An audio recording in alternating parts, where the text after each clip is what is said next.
በማይነገር እስኪ እጃችሁ ውለታ ለዘላለም አዳንከኝ እግዚአብሔር ተመስገንልኝ ለዘላለም አዳንከኝ እግዚአብሔር። እስኪ ወንዶች በጭብጨባ በማይነገር እጃችሁ ይሰማ በማይነገር በማይከፈል ውለታ ለዘላለም አዳንከኝ እግዚአብሔር ተመስገንልኝ። ጭብጨባ ለዘላለም አዳንከኝ እግዚአብሔር ተመስገንልኝ። ስኖር በሞት ጥላ ነፍሴ ከክብር ጎና ኪዳንን አስበ መጣ ወደ ልጅ ቃል የለኝም የሚችል የሚገልጥ ያንተን ኃይል አወራለሁ ለትውልዱ እንደናነ ሞታለሁ በማይነገር ስጦታ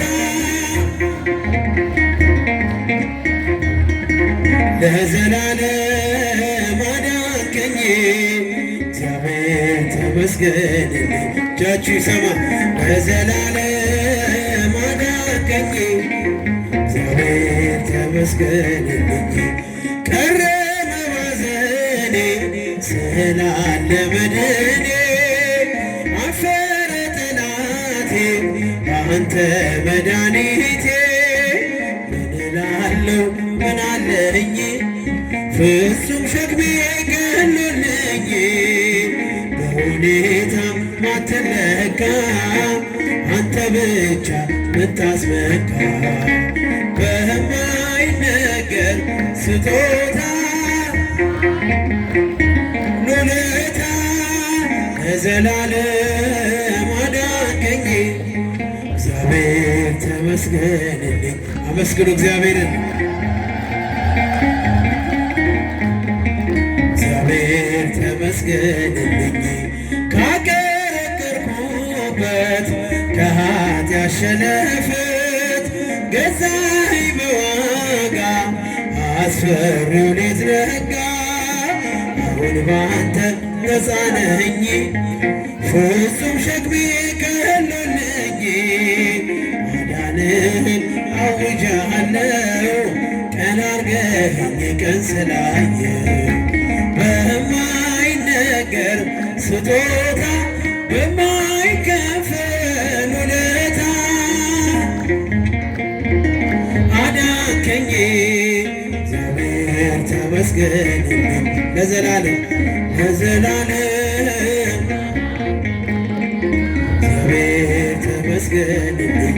ሰዎች ደስ ይበለን በአምላካችን ከኃጢአት ባርነት ነፃ ባወጣን ተነሱ እናመስግን ውለታው ብዙ ነው ምን ይከፈለዋል ተመስገን ብቻ። እጃችሁ ሰዎች ደስ ይበለን ከኃጢአት ባርን ነፃ ባወጣን ተነሱ እናመስግን ውለታው ብዙ ነው ተመስገን ብቻ። በኃጢአት በሽታ ወድቄ ሳለሁ መድኃኒት ክርስቶስ ከውድቀት ያነሳኝ ስጦታው ብዙ ነው ለእኔ የሰጠኸኝ ተመስገን ብቻ ነው አምላክ ላንተ ያለኝ። ሰዎች ደስ ይበለን። ዘምሩ ያጨበጭባችሁ እልል እያላችሁ ተነሱና መስገን ውለታው ብዙ ነው ምን ይከፈላል ተመስገን ብቻ። የዕዳ ደብዳቤ ጌታ የቀደደ የማዳኑን ሥራ በዓይኔ አይቻለሁ ቸርነቱ አያልቅም ድንቅ የሆነ ጌታ ስሙን እናወድስ ዘምር በእልልታ። ሰዎች ደስ ይበለን በአምላካችን ከኃጢአት ባርነት ነፃ ባወጣን እስኪ አንድ ላይ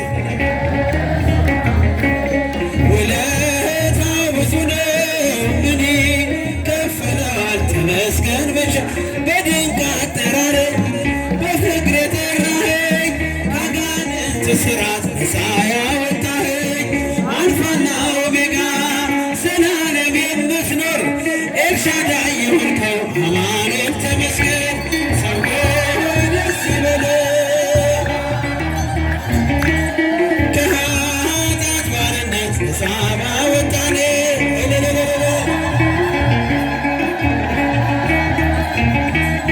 እኔ ከፍለዋል ተመስገን ብቻ እንደ በርጤሜዎስ ዕውር የነበርኩኝ ዛሬ ግን በአምላኬ ድነት አገኘሁኝ። የእሱ ስለሆንኩኝ ሰላሙን ሰጥቶኛል። ሰዎች ደስ ይበለን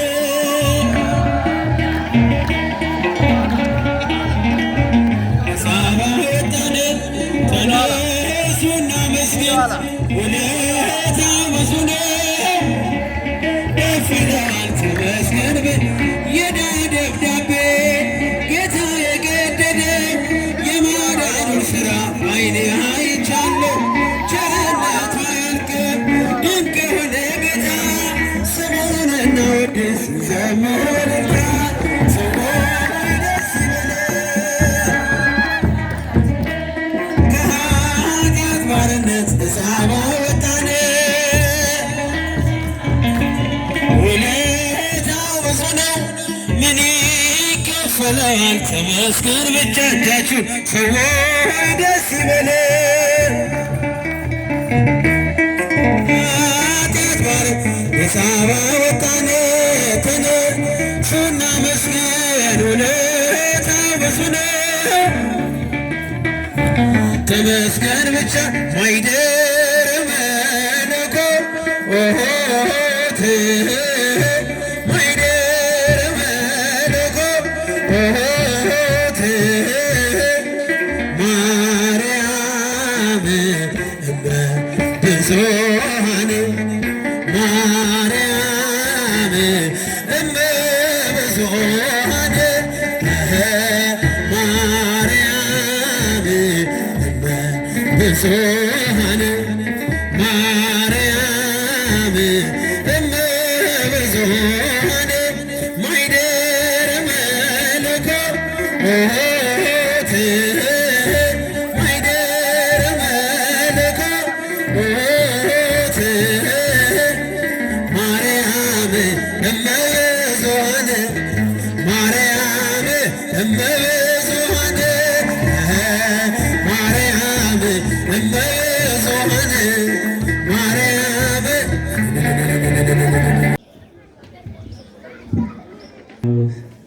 ወወልድ ወመንፈስ ቅዱስ አሃዱ አምላክ አሜን። ክቡር ንቡረ እድ ቆሞስ አባ ዕዝራ የደብራችን ዋና አስተዳዳሪ፣ ክቡር መልአከ ብርሃን መምህር ፍስሐ በላይ የደብራችን ዋና ጸሐፊ፣ የተከበሩ አቶ ነጋሽ ዳዲ የሰበካ ጉባኤያችን ምክትል ሊቀመንበር፣ የተወደዳችሁ አዕይንተ እግዚአብሔር አባቶች፣ ካህናት፣ ወንድሞች፣ ዲያቆናት በዘመነ ትንሣኤ ትንሣኤውን በሚመጥን ቦታ ትንሣኤውን በሚገልጥ ቦታ የተገኛችሁ በውስጥም በውጭም ያላችሁ ማኅበረ ምእመናን ወምእመናት በአምላካችን በቅዱስ እግዚአብሔር ፍጹም የሰላምታ ቃል ሰላም እላችኋለሁ። እንደምን አደራችሁ? እንደምን አደራችሁ? እንደምን አረፈዳችሁ? ክርስቶስ ተንሥአ እሙታን እየመለሳችሁ ክርስቶስ ተንሥአ እሙታን አሰሮ ለሰይጣን ሰላም ኮነ። ክርስቶስ ተንሥአ እሙታን አሰሮ ለሰይጣን ሰላም ይኩን። ክርስቶስ ተንሥአ እሙታን አሰሮ ለሰይጣን ሰላም ኮነ። እንኳን አደረሳችሁ። እግዚአብሔርን እልል በሉና አመስግኑት። በእውነት እግዚአብሔር ስሙ ለእልልታ ጊዜ ያደረሰን እልል ያስባለን የክርስቶስ ትንሣኤ ነው። እንድናጨበጭብ ደስ እንድንሰኝ ያደረገን የክርስቶስ ትንሣኤ ነው። በደንብ አመስግኑት እስቲ። በትንሣኤው ያገኘነው ምድራዊ ነገር አይደለም። ያጣነውን ነገር አይደለም ያገኘነው። ለጥቂት ነገር ቤታችንን ሞቅ የሚያደርግ ነገር አይደለም ያገኘነው። በትንሣኤው አድራሻችን የተቀየረው። ምድራውያን የነበርን ሰማያውያን ሆንን። ስጋውያን የነበርን መንፈሳውያን ሆንን። አመስግኑት አምላካችንን፣ ስሙ የተመሰገነ ይሁን። እናታችን እመቤታችን ወላዲተ አምላክ ቅድስት ድንግል ማርያም ልመናዋ፣ ክብሯ፣ በረከቷ፣ ቃል ኪዳኗ፣ አማላጅነቷ ከሁላችንም ጋር ይሁን።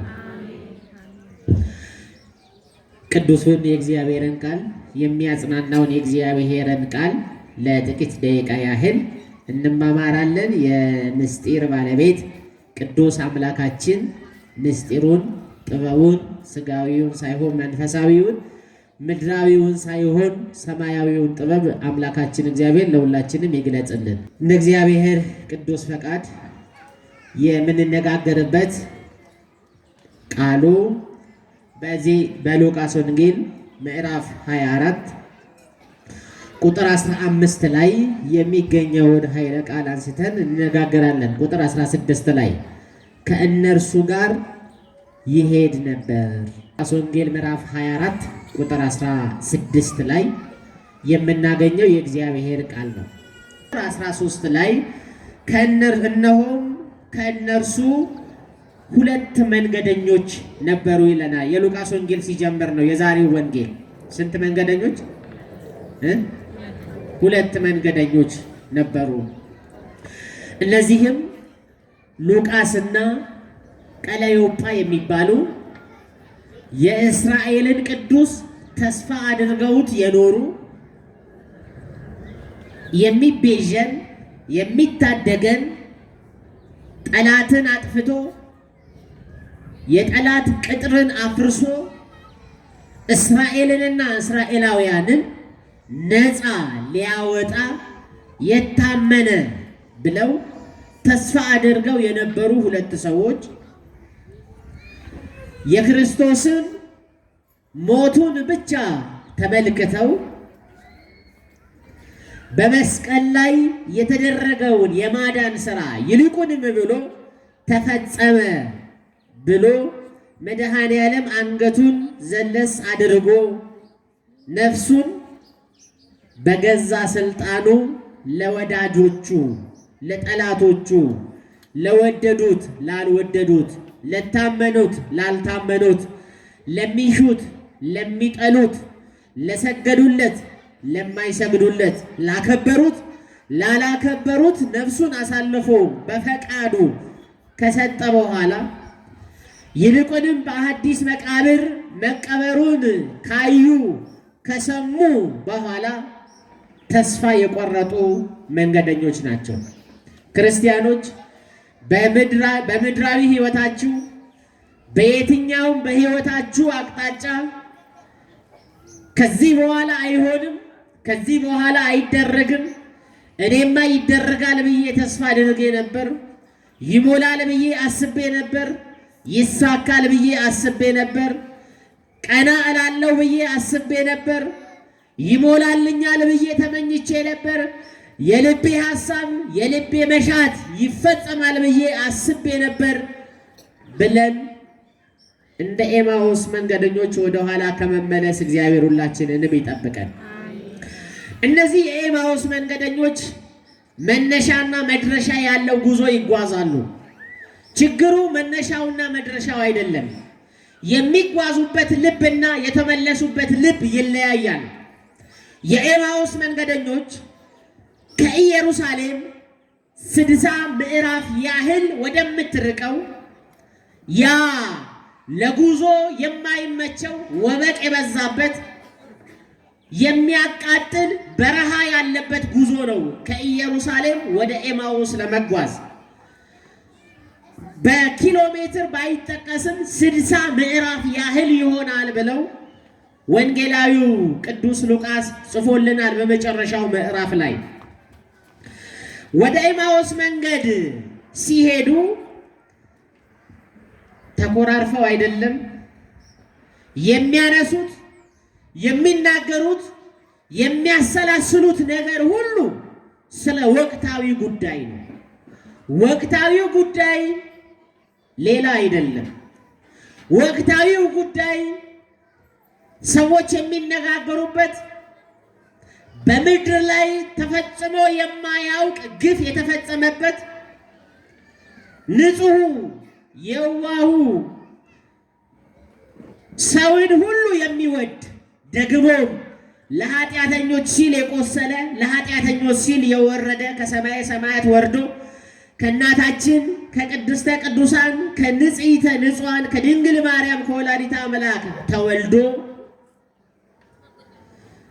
ይህንን ሁሉ ሰው መቀበል የሚገባውን የበደለ ሰው መቀበል የሚገባውን ያጠፋ ሰው መቀጣት የሚገባውን ሳያጠፋ እንዳጠፋ ሳይበድል እንደበደለ ሆኖ በምድር ላይ ስለተፈጸመው ነገር ትኩስ ዜና ይነጋገራሉ። ምእመናን ታስታውሳላችሁ፣ በቅድስት ቤተክርስቲያን በጉባኤ ላይ ስንትና ስንት ሆናችሁ በስሜ ብትሰበሰቡ ነው የሚባለው። እኔ በመካከላችሁ እገኛለሁ ያለ ስንትና ስንት? አንድም ሁለትም ነው አይደለም እናቴ? ስንት ነው? አንድም ሁለትም ሶስትም ነው? ሁለትም ሶስትም ነው? ስንትም? ሁለትም ሶስት አንድም አይደለም። ይሄንን ቃል ከየት አምጥተነው ነው? በወንጌሉ ላይ የተጠቀሰው ቢሆንም ነገር ግን ደግሞ የኤማውስ መንገደኞች ስንት ሆነው ይጓዛሉ? ሁለት ሆነው ይጓዛሉ። ሁለት ሆነው ሲጓዙ ስለ እርሱ ሲነጋገሩ እርሱ በመካከላቸው ሆነ ይላል። እስቲ አመስግኑት እግዚአብሔርን። እንኳን ይሄን ያህል በስተን አይደለም ሁለት ሆነን ከተሰበሰብን በመካከላችን ማን አለ? አንሰዋል፣ ትንሽ ናቸው፣ ዛሬ አልገኝም ከነሱ ጋር ይላል የኛ አምላክ አይልም። ሁለት ሰው መሆናችን ብቻ በቂ ነው። ሁለት ሆነው ተስፋ ቆርጠው ወደ ትውልድ መንደራቸው ወደ ትናንትና ወደ ተዉት ሕይወታቸው ወደ ትናንትና ወደ ተዉት ግብራቸው የተመለሱ ሰዎች ናቸው። ሲነጋገሩም ሲመራመሩም ኢየሱስ ክርስቶስ ራሱ ቀርቦ ከነርሱ ጋራ ይሄድ ነበረ ይላል። ከነማ ጋር ይሄድ? በጉዟችን ሁሉ መድኃኔዓለም ከሁላችን ጋራ ይሄድ። ከነርሱም ጋራ ይሄድ ነበረ። ነገር ግን እንዳያውቁት ዓይናቸው ምን በሉ ነበረ? ተይዞ ነበረ ይላል። እነዚህ ሰዎች ተስፋ የቆረጡ ሰዎች ናቸው። ወዳጄ ተስፋ አትቁረጥ። በእግዚአብሔር ተስፋ አይቆረጥም። በቃሉ ተስፋ አይቆረጥም። ይመስላል የማይሳካልህ፣ ይመስላል የጎደለ፣ ይመስላል የጠፋ። መጨረሻ ግን እንዲህ አይደለም። መጨረሻችን መጠውለግ አይደለም። መጨረሻችን መድከም አይደለም። መጨረሻችን መጎሳቆል አይደለም። መጨረሻችን ትራሳችንን በእንባ እያጠቡ ማንባት እያጠቡ ማደር አይደለም። መጨረሻችንን መጠውለግ ያላደረገ መድኃኔዓለም ክብር ምስጋና ለእርሱ ይሁን። አመስግኑት። መጨረሻው እንደዚህ አይደለም። ክርስቲያኖች መጨረሻችንን እናስብ። ዛሬ የያዝነው ላይጨበጥ ይችላል። ዛሬ የምንሰማው ላያስደስት ይችላል። በእጃችን የምንዳስሰው በዓይናችን የምናየው ምንም የሚያረካ የሚያስተማምን በምድር ላይ አጥተን ሊሆን ይችላል። ግን መጨረሻችን ማጣት አይደለም። ክብር ምስጋና ለአምላካችን ይሁን። መጨረሻችን እንባ አይደለም። መጨረሻችን ጉስቁልና አይደለም። መጨረሻችን መራቆት አይደለም። የኤማውስ መንገደኞች መጠውለግ መጨረሻቸው አይደለም። የኤማውስ መንገደኞች እንዳያውቁት ግን ዓይናቸው ተይዞ ነበርና እርሱም እየጠወለጋችሁ ስትሄዱ ምን እያላችሁ ስትሄዱ? እየጠወለጋችሁ። እንግዲህ ለቅጠል ለእጽዋት ነበረ መጠውለግ። ለካ ሰውም ይጠወለጋል። ለካ ልብ ክፉ ሐሳብ በልቡ ሲገባ፣ ተስፋ መቁረጥ በልቡ ሲገባ ልምላሜ ሳይሆን መጠውለግ ነው የሚመጣው። በልብህ ሐዘን የምታዝን ከሆነ በልብ ተስፋ መቁረጥ ያስክ ከሆነ ወገኔ ኦርቶዶክሳውያን የቅድስት ቤተክርስቲያን ልጆች እየጠወለግን ነው። ሰይጣን ደግሞ ስንጠወልግ ደስ ይለዋል። በልባችን በተቀመጠው ሐሳብ ያ ሐሳብ ይወልድና መጠውለግን ያመጣል። መጠውለግ ደግሞ ከእግዚአብሔር መራቅን ያመጣል። ስለዚህ መጠውለጋችንን የማይፈልግ ማጣታችንን የማይፈልግ ብቸኝነታችንን የማይፈልግ በዚያ በበረሃው በአሸዋው ግለት ሲጓዙ በመንገዳቸው ተገኘላቸው። ክብር ምስጋና ለእርሱ ይሁን። ለካ የኔና የእናንተ አምላክ በጉዟችን ሁሉ ከኛ ጋር የሚሆን እኮ ነው። ህይወት ጉዞ ነው። በልደት ተጀምሮ በሞት ይጠናቀቃል የምድሩ ጉዞ። ስለዚህ ከልደት ጀምሮ ባደርን ጊዜ በዋልን ጊዜ ወደ ሞት እየተጓዝን ነው። በጉዟችን ግን የድንግል ማርያም ልጅ መድኃኔዓለም ክርስቶስ አለ። ክብር ምስጋና ለስሙ ይሁን። እርሱ እያለ አትፍራ ወዳጄ፣ እርሱ እያለ አትስጋ። ህይወትህን ለእግዚአብሔር አደራ ስጥ እንጂ በአንዳች አትጨነቅ። ስለሚበላው አትጨነቅ፣ ስለሚጠጣው አትጨነቅ። በዘመነ ትንሣኤ የሚያስቀድሱ ሰዎች እያነሱ ነው። እውነት ሐሰት?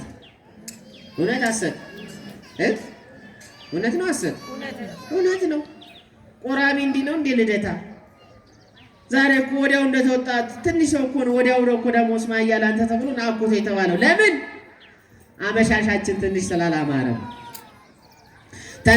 ተፈታ ጾሙ ሲፈታ ደግሞ እኛም ደግሞ መፈታት አለብን ብለን ለራሳችን ያስቀመጥነው ቤተክርስቲያን ያላስተማረችን አባቶቻችን ያላስተማሩን ይልቁንም በዘመነ ትንሣኤ ሰብሰብ ብለን ነጭ ልብስ እግዚአብሔርን ማመስገኛ ጊዜ ከእግዚአብሔር የመራቃ ጊዜ ሆኗል።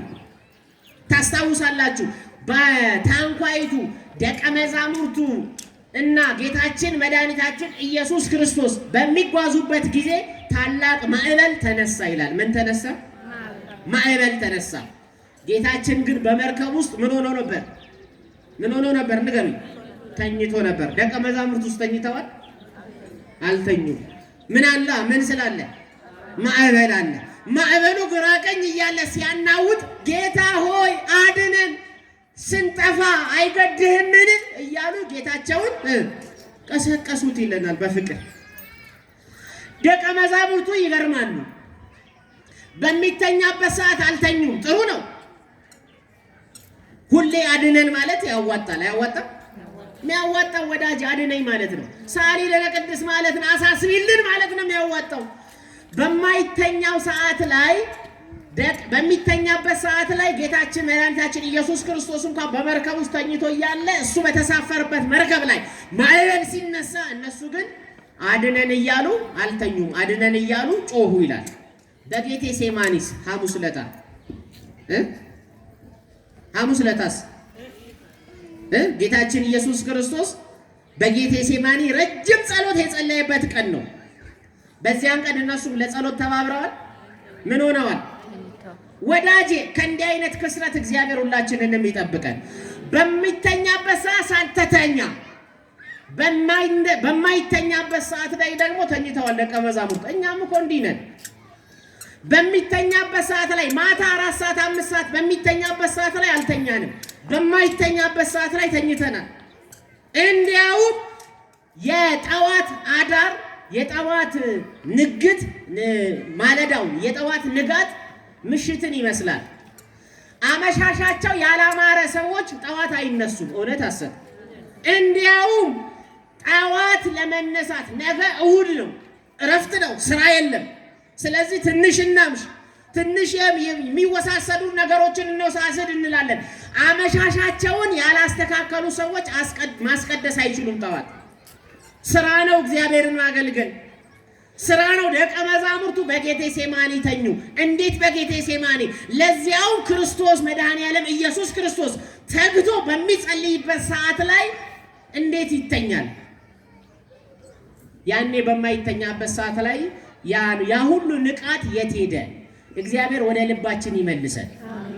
50 ቀን ቤተክርስቲያን እንድንጠገን አይደለም ዘመነ ትንሣኤ ብላ የምትሰብከን 50 ቀን ከአጽዋማት ረቡዕ የለ ዓርብ የለ የተባለው ወተት ያጣ ሰውነታችን ስጋ ገንቢ ነው እንዲገነባ ስጋውን ቁርጡን እያልክ ጮማውን እያልክ እያማረትክ እንድትጠገን አይደለም። 50 ቀን እንድትደሰት ነው።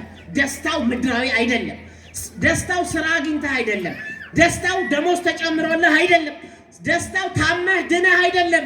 ምድራዊ ነበርክ፣ ሞት በላይህ ላይ ሰልጥኖ ነበረ። ሞትህን በሞቱ ጌታችን መድኃኒታችን ኢየሱስ ክርስቶስ አጥፍቶልህ ነው። ስለዚህ ሞት በእኛ ላይ አይሰለጥንም። ስለዚህ ሞቱ እንደቀረለት ሰው ሰይጣን ዲያብሎስ እንደተአሰረው ለሰይጣን ሰይጣን ታሰረ እኮ ነው። አመስግኑት እግዚአብሔርን። ሰይጣን ታስሮልናል። ስለዚህ ደስታው ሰማያዊ ነው። እየጠወለጋችሁ ስትሄዱ እርስ በርሳችሁ የምትነጋገሯቸው ነገሮች ምንድናቸው አለ። ቀለዮጳ የሚባለው አንዱ መንገደኛ እንዲህ ብሎ መለሰ። አንተ በኢየሩሳሌም ለብቻህ እንግዳ ሆነህ ትኖራለህን አለ። በኢየሩሳሌም ለብቻህ ወሬ ነጋሪ የለህም፣ የሚነግርህ የለህም። ስለዚህ ምንድን የሚሆነውን ነገር አበይት ዜናውን አርስተ ዜናውን አታውቅም ወይ? አልሰማህም ወይ? ህዝቡ ስለ እርሱም ያወራውን አላወክም ወይ ብለው ሲጠይቀው እርሱም ይህ ምንድን ነው አለ። የኔና የናንተ ጌታ እያወቀ እንዳላወቀ በህይወታችን አብሮን ይጓዛል። የት እንዳለሽ እኮ ያውቅሻል፣ ግን የት ነው ያለሽ ብሎ ይጠይቅሻል እግዚአብሔር። ታስታውሱ የለ በኦሪት ዘፍጥረት በመጀመሪያዎቹ በአዳምና ሔዋን የእግዚአብሔርን ትእዛዝና ህጉን ሲጥሱ ሰይጣን አታሏቸው በእባብ በተለያየ አማካኝነት ክብራቸውን ከጣሉ በኋላ አታድርጉ የተባሉትን ካደረጉ በኋላ ራቁታቸውን መሆናቸውን አወቁ። ራቁታቸውን መሆናቸውን ሲያውቁ ዕፀ በለስ አገለደሙ፣ እርቃናቸውን ሸፈኑ። ከዚያም ደግሞ በዕፀ በለስ በሌላ ዛፍ ስር ምን ሆኑ? ተደበቁ። ከዛን እግዚአብሔር ፍለጋውን ጀመረ። የት እንዳለ የት እንደተደበቀን እያወቀ ይጠራናል። እግዚአብሔር የት ነህ ይለናል። አለው ማለት ካንተ ይጠበቃል ወዳጄ። አለው ማለት ክርስቲያኖች ከኛ ይጠበቃል። ተናገር ባሪያ ይሰማል ማለት እንደ ሳሙኤል ያስፈልጋል። ምክንያቱም ሳሙኤልን ተናገር እስኪለው ድረስ የሆነውን ራእይ የሚፈጸመውን ነገር ለሳሙኤል እግዚአብሔር አልተናገረም። ሲጠራው አሁንም ወደ ኤሊ ሄደ። ሲጠራው ሄደ። በሶስተኛው ከዚህ በኋላ ይህን ድምፅ ከሰማ ይሰማል፣ ባሪያ ተናገር በለው አለ። አሁን እግዚአብሔር ለሶስተኛ ጊዜ ሳሙኤል ብሎ ጠራው።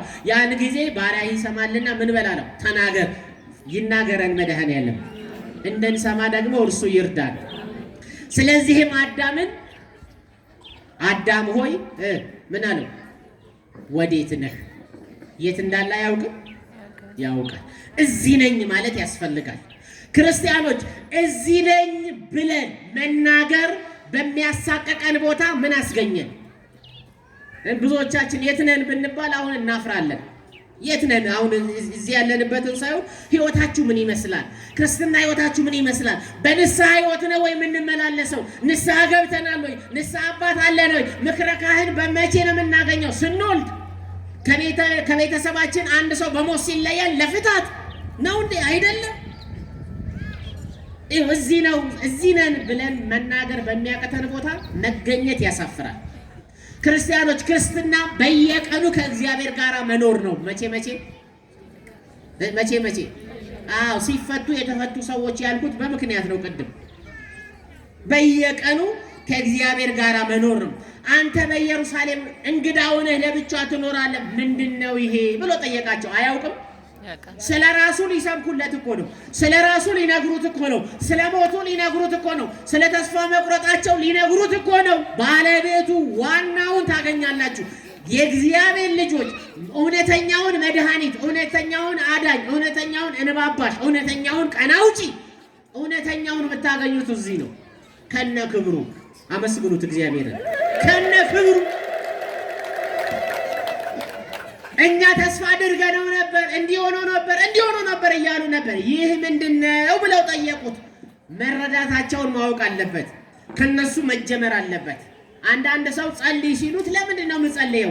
እግዚአብሔር ሳንጠይቀው የምንሻውን አውቆ የሚሰጠን ነው ብል የምትለዋን ተባራሪ ጥቅስ ይዞ መጸለይ ያቆማል። ወዳጄ አንተ ስታንኳኳ ነው የሚከፈትልህ። አዳም ሆይ የት ነህ ለሚለው ጥያቄ እዚህ ነኝ ሲል ነው ከዚያ በኋላ የምህረቱ ቃል የሚፈጸምለት። ሳሙኤል ሲጠራ አቤት ሲል ነው ከዛ በኋላ የሚደረገው መናገር የሚገባውን እግዚአብሔር የሚናገረው። ስለዚህ ከኛ የሚጠበቅ ነገር አለ። መጸለይ ያስፈልጋል። ምን ማለት ያስፈልጋል? መጸለይ ያስፈልጋል። ስለዚህም እንዲህ አሉት፣ በእግዚአብሔርና በሕዝቡ ሁሉ ፊት በሥራና በቃል ብርቱ ነቢይ ስለሆነው ስለነበረው ስለ ናዝሬቱ ስለ ኢየሱስ ክርስቶስ እርሱንም የካህናት አለቆች መኳንንቶችና ለሞት ፍርድ እንዴት አሳልፈው እንደሰጡትና እንደሰቀሉት እኛ ግን እስራኤልን እንዲቤዥ ያለው እርሱ እንደሆነ ተስፋ አድርገነው ነበር ኃላፊ ነው አይደል? ተስፋ አድርገነው ነበር። በነበር የሚቀር ሕይወት ይኑረን ወደ እግዚአብሔር ስንቀር። ትናንት ኃጢአተኞች ነበርን፣ ክብር ነው። ትናንት ሐሜተኞች ነበርን፣ ክብር ነው። ዛሬ ግን አይደለንም ማለት ነው። ነበርን ካልን አሁን አይደለንም ማለት ነው። እነዚህ ሁለቱ የኤማውስ መንገደኞች እስራኤልን የሚታደግ ተስፋ የሚሆን ቤዛ የሚሆነን እርሱን ተስፋ አድርገነው ነበር አለ።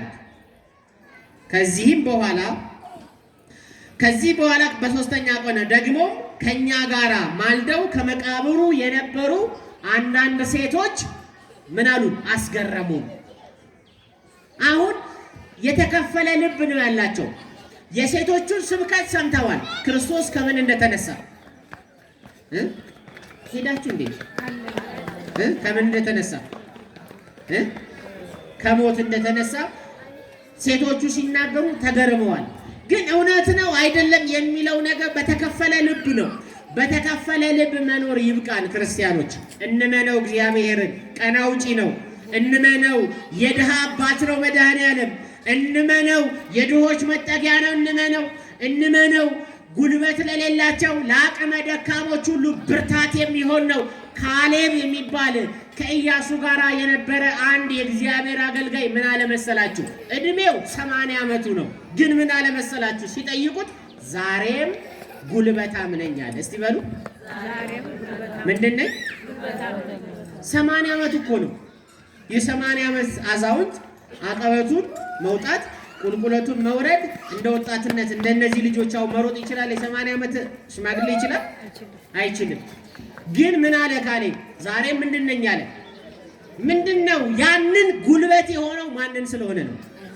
ዛሬም ጉልበታም ነኝ በሉ። በጡረታ ደሞዝ የምትኖሩ ዛሬም ጉልበታም ናችሁ። በ1000 ብር ደሞዝ 5 ልጅ ያስተማራችሁ ጉልበታም ናችሁ። የሰው እጅ ጠብቃችሁ የምትኖሩ ገበያ ጉልት ላይ ቸርችራችሁ የምትኖሩ ልጆቻችሁን ለቁም ነገር ያደረጋችሁ ጉልበታም ናችሁ። በእውነት በየመንገዱ ላይ የተለያየ ስራዎችን ትንንሽ ሸቀጣ ሸቀጦችን ነግዳችሁ የምትኖሩ ዳቦ ገዝታችሁ ወደ ቤታችሁ የምትገቡ ወራዊ ደሞዝ ወራዊ ገቢ ከምንም የሌላችሁ ሰዎች ጉልበታም ናችሁ። ጉልበታችን ግን ማን ነው? መድኃኔዓለም ነው። ክብር ምስጋና ለእርሱ ይሁን። ዛሬም ጉልበታም ነን። ሰው የለንም ስንል ያኖረን፣ አልቆልሻል ስንባል ያኖረን፣ በክብር ካባ ሸልሞ በአውደ ምሕረቱ ሰብስቦ በቅዱስ ቃሉ ልባችንን እያረሰረሰ ያለው እግዚአብሔር ዛሬም ምንድን ነን? ጉልበታም ነን። ጉልበት የለኝም እንዳትሉ፣ ሲጀመር ጉልበት እግዚአብሔር አይደል? እግዚአብሔር ጉልበት ባይሆነን ማን ከቤቱ ይነሳል? እግዚአብሔር ጉልበት ባይሆነን እንዴት ክፉን ዘመን እናልፈው ነበር? ያን ችግር እንዴት እናልፈው ነበር? ረሃቡን ጥሩን እንዴት እናልፈው ነበር? እርዛቱን መታሰሩን እንዴት እናልፈው ነበር? እግዚአብሔር ባይረዳን ኖሮ፣ እግዚአብሔር ባያግዘን ኖሮ፣ የትንሣኤው ጌታ መድኃኔዓለም ክብርና ሞገስ ባይሆንልን ኖሮ መመላለስና መኖር አንችልም ነበረ። ስለዚህም ይሄንን ካሉት በኋላ ሕያው ነን የሚሉ የመላእክትን ራእይ ደግሞ አየን ሲሉ ነገሩት። ከኛም ጋር ከነበሩት ወደ መቃብሩ ሄደው ሴቶች እንደተናገሩት ሆነው አገኙት፣ እርሱን ግን አላዩትም። እርሱም እንዲህ አላቸው፣ እናንተ የማታስተውሉ ምን የማትሉ የማታስተውሉ። አብሯቸው እየተጓዘ ነው። ስለሱ እየጠየቃቸው ነው። ስለሱ እንኳን ሲጠይቃቸው ምንድነው ብሎ ሰው ትንሽ አይጠረጠርም? ከማጋ ነው የምጓዘው? ምነው ጉዞዬ እንዲህ አማረ? በቃለ እግዚአብሔር እንዲህ የተዋጀ ጉዞ እንዴት ልጓዝ ቻልኩ? ምነው ሳይደክመን መጠውለጋችንን ምነው ረሳ ነው? ድካማችንን ምነው ረሳ ነው? ባልደረስን የሚያስብል ጉዞ እየተጓዙ ግን ከማን ጋር እንደተጓዙ አላወቁም። ክርስቲያኖች ደልዳላው ኮረብታው ሜዳ ሲሆንላችሁ አስፈሪ ነው።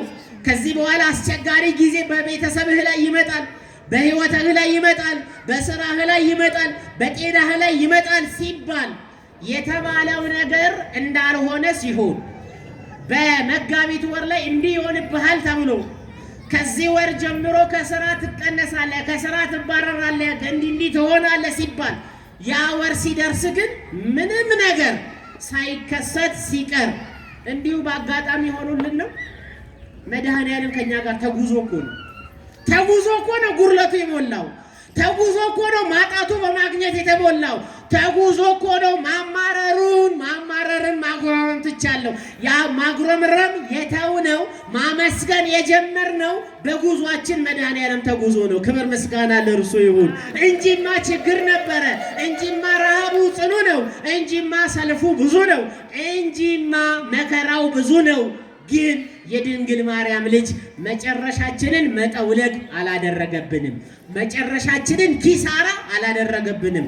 መጨረሻችንን ሞት አላደረገብንም። የመጨረሻው እናንተ የማታስተውሉ ነቢያት የተናገሩትን ሁሉ ከልባችሁ ከማመን የዘገየ ክርስቶስ ይህን መከራ ይቀበል ዘንድ ወደ ክብሩ ይገባ ዘንድ ይገባው ዘንድ የለምን ብሎ ከሙሴ ጀምሮ ስለ እርሱ በነቢያት የተሰበከውን የተነበየውን ትንቢት ሁሉ ነገራቸው፣ አስተማራቸው፣ ተረጎመላቸው። ማን ያስተምረን?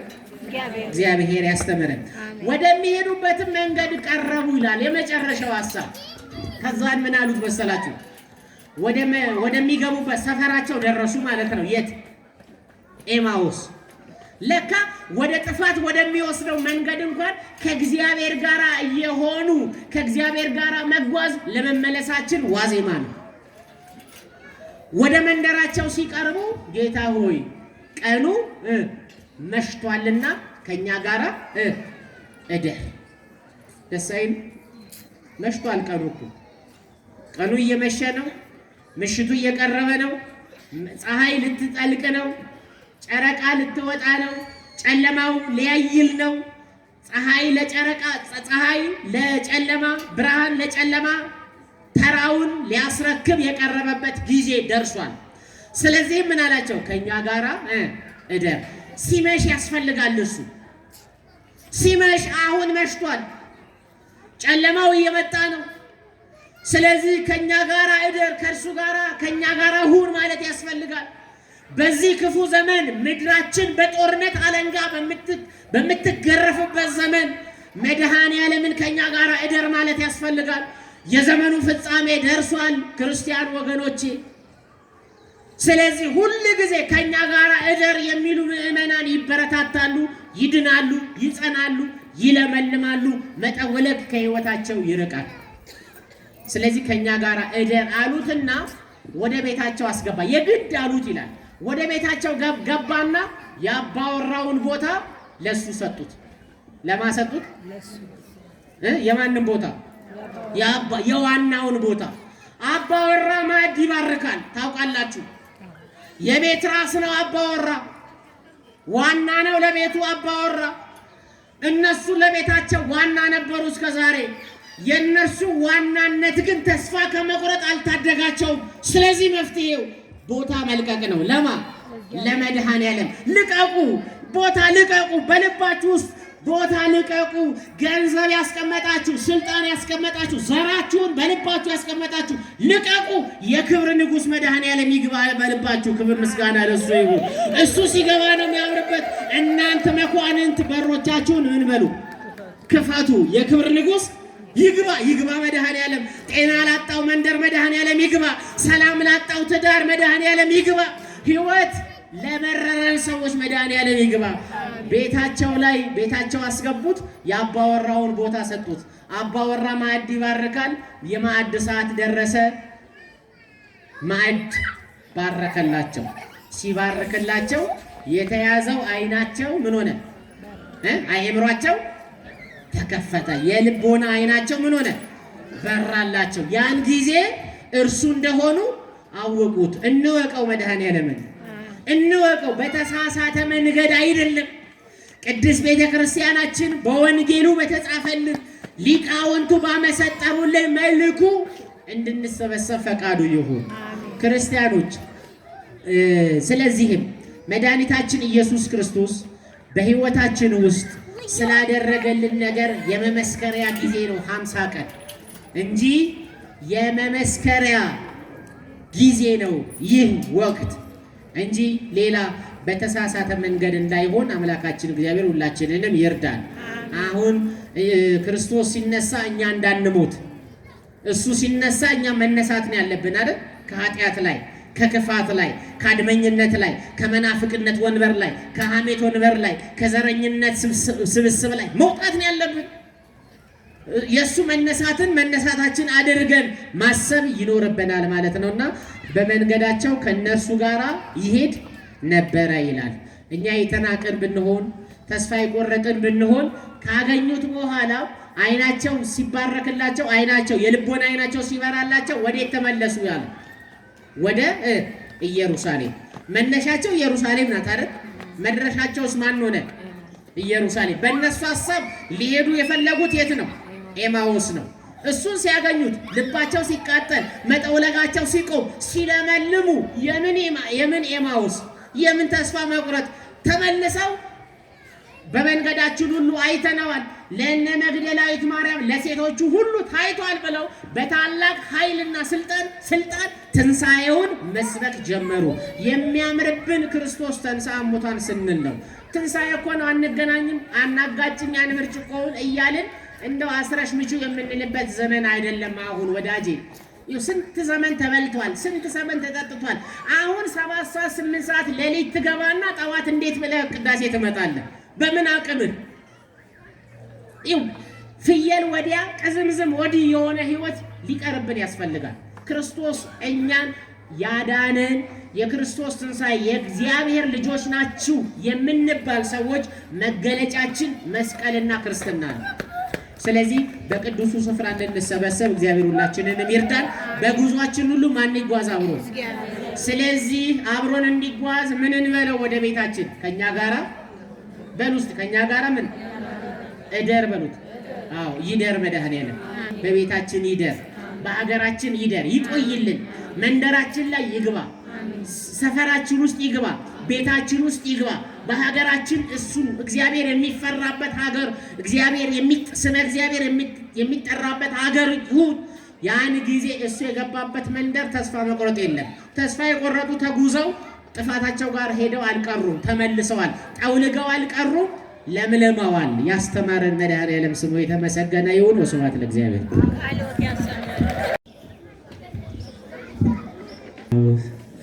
ወወልድ ወመንፈስ ቅዱስ አሃዱ አምላክ አሜን።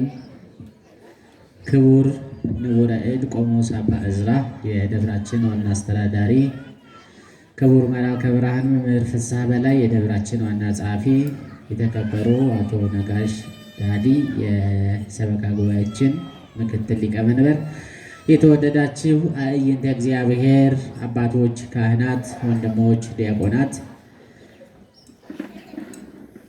በዘመነ ትንሣኤውን በሚመጥን ቦታ ትንሣኤውን በሚገልጥ ቦታ የተገኛችሁ በውስጥም በውጭም ያላችሁ ማህበረ ምእመናን ወምእመናት በአምላካችን በቅዱስ እግዚአብሔር ፍጹም የሰላምታ ቃል ሰላም እላችኋለሁ። እንደምን አደራችሁ? እንደምን አደራችሁ? እንደምን አረፈዳችሁ? ክርስቶስ ተንሥአ እሙታን እየመለሳችሁ ክርስቶስ ተንሥአ እሙታን አሰሮ ለሰይጣን ሰላም ኮነ። ክርስቶስ ተንሥአ እሙታን አሰሮ ለሰይጣን ሰላም ይኩን። ክርስቶስ ተንሥአ እሙታን አሰሮ ለሰይጣን ሰላም ኮነ። እንኳን አደረሳችሁ። እግዚአብሔርን እልል በሉና አመስግኑት። በእውነት እግዚአብሔር ስሙ ለእልልታ ጊዜ ያደረሰን እልል ሊያስባለን የክርስቶስ ትንሣኤ ነው። እንድናጨበጭብ ደስ እንድንሰኝ ያደረገን የክርስቶስ ትንሣኤ ነው። በደንብ አመስግኑት እስቲ። በትንሣኤው ያገኘነው ምድራዊ ነገር አይደለም፣ ያጣነውን ነገር አይደለም ያገኘነው። ለጥቂት ነገር ቤታችንን ሞቅ የሚያደርግ ነገር አይደለም ያገኘነው። በትንሣኤው አድራሻችን የተቀየረው። ምድራውያን የነበርን ሰማያውያን ሆንን፣ ስጋውያን የነበርን መንፈሳውያን ሆንን። አመስግኑት አምላካችንን፣ ስሙ የተመሰገነ ይሁን።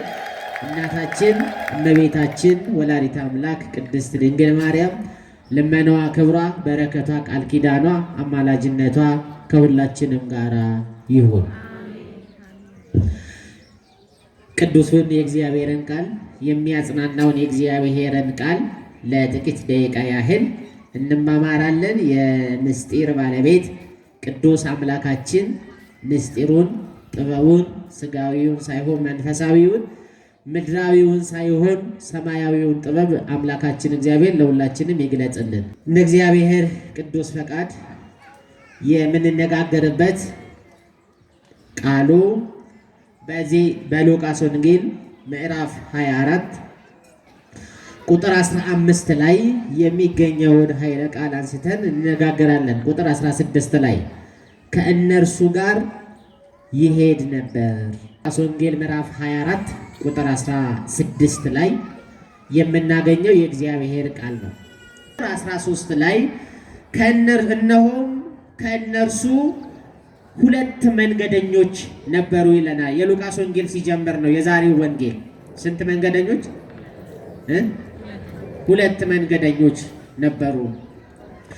እነዚህም ሉቃስና ቀለዮጳ የሚባሉ የእስራኤልን ቅዱስ ተስፋ አድርገውት የኖሩ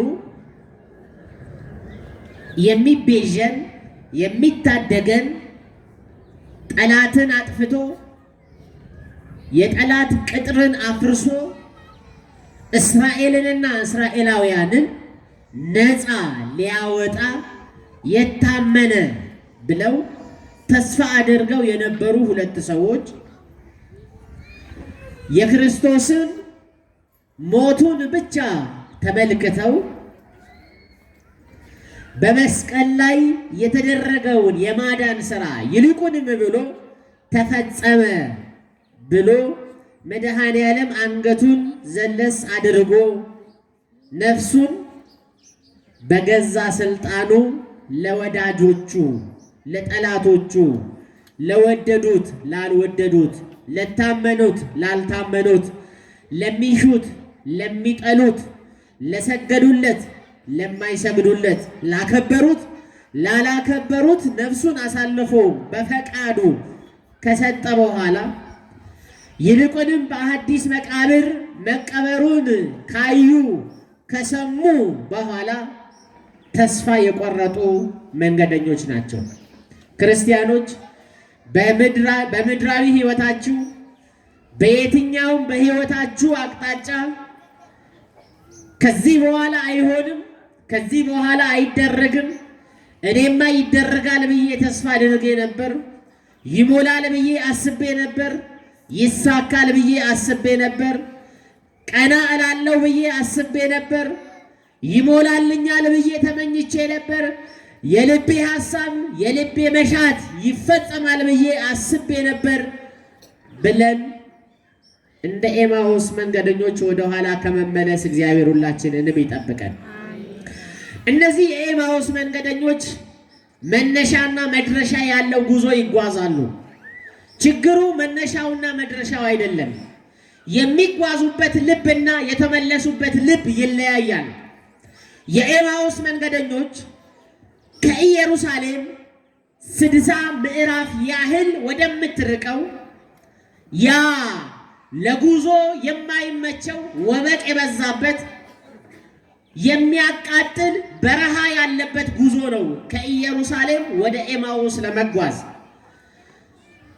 በኪሎ ሜትር ባይጠቀስም 60 ምዕራፍ ያህል ይሆናል ብለው ወንጌላዊው ቅዱስ ሉቃስ ጽፎልናል። በመጨረሻው ምዕራፍ ላይ ወደ ኤማሁስ መንገድ ሲሄዱ ተኮራርፈው አይደለም የሚያነሱት፣ የሚናገሩት፣ የሚያሰላስሉት ነገር ሁሉ ስለ ወቅታዊ ጉዳይ ነው። ወቅታዊው ጉዳይ ሌላ አይደለም። ወቅታዊው ጉዳይ ሰዎች የሚነጋገሩበት በምድር ላይ ተፈጽሞ የማያውቅ ግፍ የተፈጸመበት ንጹሑ የዋሁ ሰውን ሁሉ የሚወድ ደግሞ ለኃጢአተኞች ሲል የቆሰለ ለኃጢአተኞች ሲል የወረደ ከሰማየ ሰማያት ወርዶ ከእናታችን ከቅድስተ ቅዱሳን ከንጽሕተ ንጹሐን ከድንግል ማርያም ከወላዲተ አምላክ ተወልዶ ይህንን ሁሉ ሰው መቀበል የሚገባውን የበደለ ሰው መቀበል የሚገባውን ያጠፋ ሰው መቀጣት የሚገባውን ሳያጠፋ እንዳጠፋ ሳይበድል እንደበደለ ሆኖ በምድር ላይ ስለተፈጸመው ነገር ትኩስ ዜና ይነጋገራሉ። ምእመናን ታስታውሳላችሁ፣ በቅድስት ቤተ ክርስቲያን በጉባኤ ላይ ስንትና ስንት ሆናችሁ በስሜ ብትሰበሰቡ ነው የሚባለው። እኔ በመካከላችሁ እገኛለሁ ያለ ስንትና ስንት? አንድም ሁለትም ነው አይደለም እናቴ? ስንት ነው? አንድም ሁለትም ሶስትም ነው? ሁለትም ሶስትም ነው? ስንትም? ሁለትም ሶስት አንድም አይደለም። ይሄንን ቃል ከየት አምጥተነው ነው? በወንጌሉ ላይ የተጠቀሰው ቢሆንም ነገር ግን ደግሞ የኤማሁስ መንገደኞች ስንት ሆነው ይጓዛሉ? ሁለት ሆነው ይጓዛሉ። ሁለት ሆነው ሲጓዙ ስለ እርሱ ሲነጋገሩ እርሱ በመካከላቸው ሆነ ይላል። እስቲ አመስግኑት እግዚአብሔርን። እንኳን ይሄን ያህል በስተን አይደለም ሁለት ሆነን ከተሰበሰብን በመካከላችን ማን አለ? አንሰዋል፣ ትንሽ ናቸው፣ ዛሬ አልገኝም ከነሱ ጋር ይላል የኛ አምላክ አይልም። ሁለት ሰው መሆናችን ብቻ በቂ ነው። ሁለት ሆነው ተስፋ ቆርጠው ወደ ትውልድ መንደራቸው ወደ ትናንትና ወደ ተዉት ሕይወታቸው ወደ ትናንትና ወደ ተዉት ግብራቸው የተመለሱ ሰዎች ናቸው።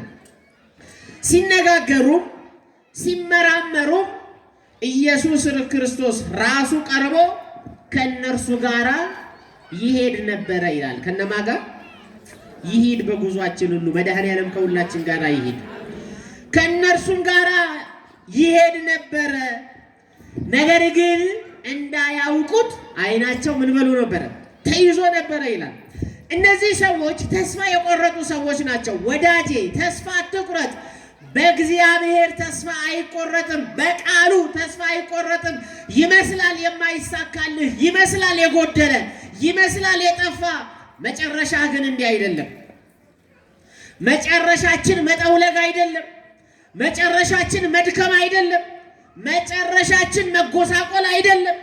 መጨረሻችን ትራሳችንን በእንባ እያጠቡ ማንባት እያጠቡ ማደር አይደለም።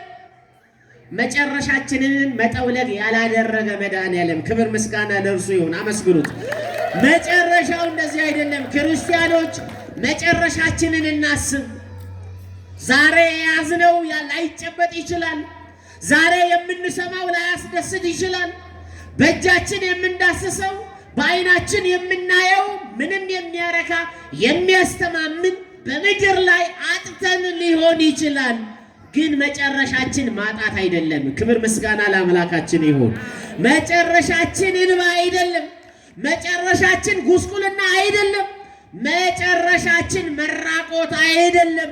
የኤማሁስ መንገደኞች መጠውለግ መጨረሻቸው አይደለም። የኤማሁስ መንገደኞች እንዳያውቁት ግን ዓይናቸው ተይዞ ነበርና እርሱም እየጠወለጋችሁ ስትሄዱ ምን እያላችሁ ስትሄዱ? እየጠወለጋችሁ። እንግዲህ ለቅጠል ለእጽዋት ነበረ መጠውለግ። ለካ ሰውም ይጠወለጋል። ለካ ልብ ክፉ ሐሳብ በልቡ ሲገባ፣ ተስፋ መቁረጥ ስትገባ ልምላሜ ሳይሆን መጠውለግ ነው የሚመጣው። በልብህ ሐዘን የምታዝን ከሆነ በልብህ ተስፋ መቁረጥ ያስክ ከሆነ ወገኔ ኦርቶዶክሳውያን የቅድስት ቤተክርስቲያን ልጆች እየጠወለግን ነው። ሰይጣን ደግሞ ስንጠወልግ ደስ ይለዋል። በልባችን በተቀመጠው ሐሳብ ያ ሐሳብ ይወልድና መጠውለግን ያመጣል። መጠውለግ ደግሞ ከእግዚአብሔር መራቅን ያመጣል። ስለዚህ መጠውለጋችንን የማይፈልግ ማጣታችንን የማይፈልግ ብቸኝነታችንን የማይፈልግ በዚያ በበረሃው በአሸዋው ግለት ሲጓዙ በመንገዳቸው ተገኘላቸው። ክብር ምስጋና ለእርሱ ይሁን። ለካ የኔና የእናንተ አምላክ በጉዟችን ሁሉ ከኛ ጋር የሚሆን እኮ ነው። ሕይወት ጉዞ ነው። በልደት ተጀምሮ በሞት ይጠናቀቃል የምድሩ ጉዞ። ስለዚህ ከልደት ጀምሮ ባደርን ጊዜ በዋልን ጊዜ ወደ ሞት እየተጓዝን ነው። በጉዟችን ግን የድንግል ማርያም ልጅ መድኃኔዓለም ክርስቶስ አለ። ክብር ምስጋና ለስሙ ይሁን። እርሱ እያለ አትፍራ ወዳጄ፣ እርሱ እያለ አትስጋ። ሕይወትህን ለእግዚአብሔር አደራ ስጥ እንጂ በአንዳች አትጨነቅ። ስለሚበላው አትጨነቅ፣ ስለሚጠጣው አትጨነቅ። በዘመነ ትንሣኤ የሚያስቀድሱ ሰዎች እያነሱ ነው። እውነት ሐሰት? እውነት ሐሰት? እውነት ነው ሐሰት? እውነት ነው። ቆራቢ እንዲህ ነው እንዴ ልደታ? ዛሬ እኮ ወዲያው እንደተወጣ ትንሽ ሰው እኮ ነው ወዲያው ነው እኮ ደሞስ ማያል አንተ ተብሎ ናኩት የተባለው። ለምን? አመሻሻችን ትንሽ ስላላማረ። ተፈታ ጾሙ ሲፈታ ደግሞ እኛም ደግሞ መፈታት አለብን ብለን ለራሳችን ያስቀመጥነው ቤተክርስቲያን ያላስተማረችን አባቶቻችን ያላስተማሩን ይልቁንም በዘመነ ትንሣኤ ሰብሰብ ብለን ነጭ ልብስ እግዚአብሔርን ማመስገኛ ጊዜ ከእግዚአብሔር የመራቃ ጊዜ ሆኗል። ታስታውሳላችሁ። በታንኳይቱ ደቀ መዛሙርቱ እና ጌታችን መድኃኒታችን ኢየሱስ ክርስቶስ በሚጓዙበት ጊዜ ታላቅ ማዕበል ተነሳ ይላል። ምን ተነሳ? ማዕበል ተነሳ። ጌታችን ግን በመርከብ ውስጥ ምን ሆኖ ነበር? ምን ሆኖ ነበር? ንገሩኝ። ተኝቶ ነበር። ደቀ መዛሙርት ውስጥ ተኝተዋል? አልተኙም። ምን አለ? ምን ስላለ? ማዕበል አለ። ማዕበሉ ግራ ቀኝ እያለ ሲያናውጥ ጌታ ሆይ አድነን፣ ስንጠፋ አይገድህምን እያሉ ጌታቸውን ቀሰቀሱት ይለናል በፍቅር። ደቀ መዛሙርቱ ይገርማሉ። በሚተኛበት ሰዓት አልተኙም። ጥሩ ነው። ሁሌ አድነን ማለት ያዋጣል። አያዋጣም? የሚያዋጣው ወዳጅ አድነኝ ማለት ነው። ሳሊ ለቅድስ ማለት ነው። አሳስቢልን ማለት ነው የሚያዋጣው።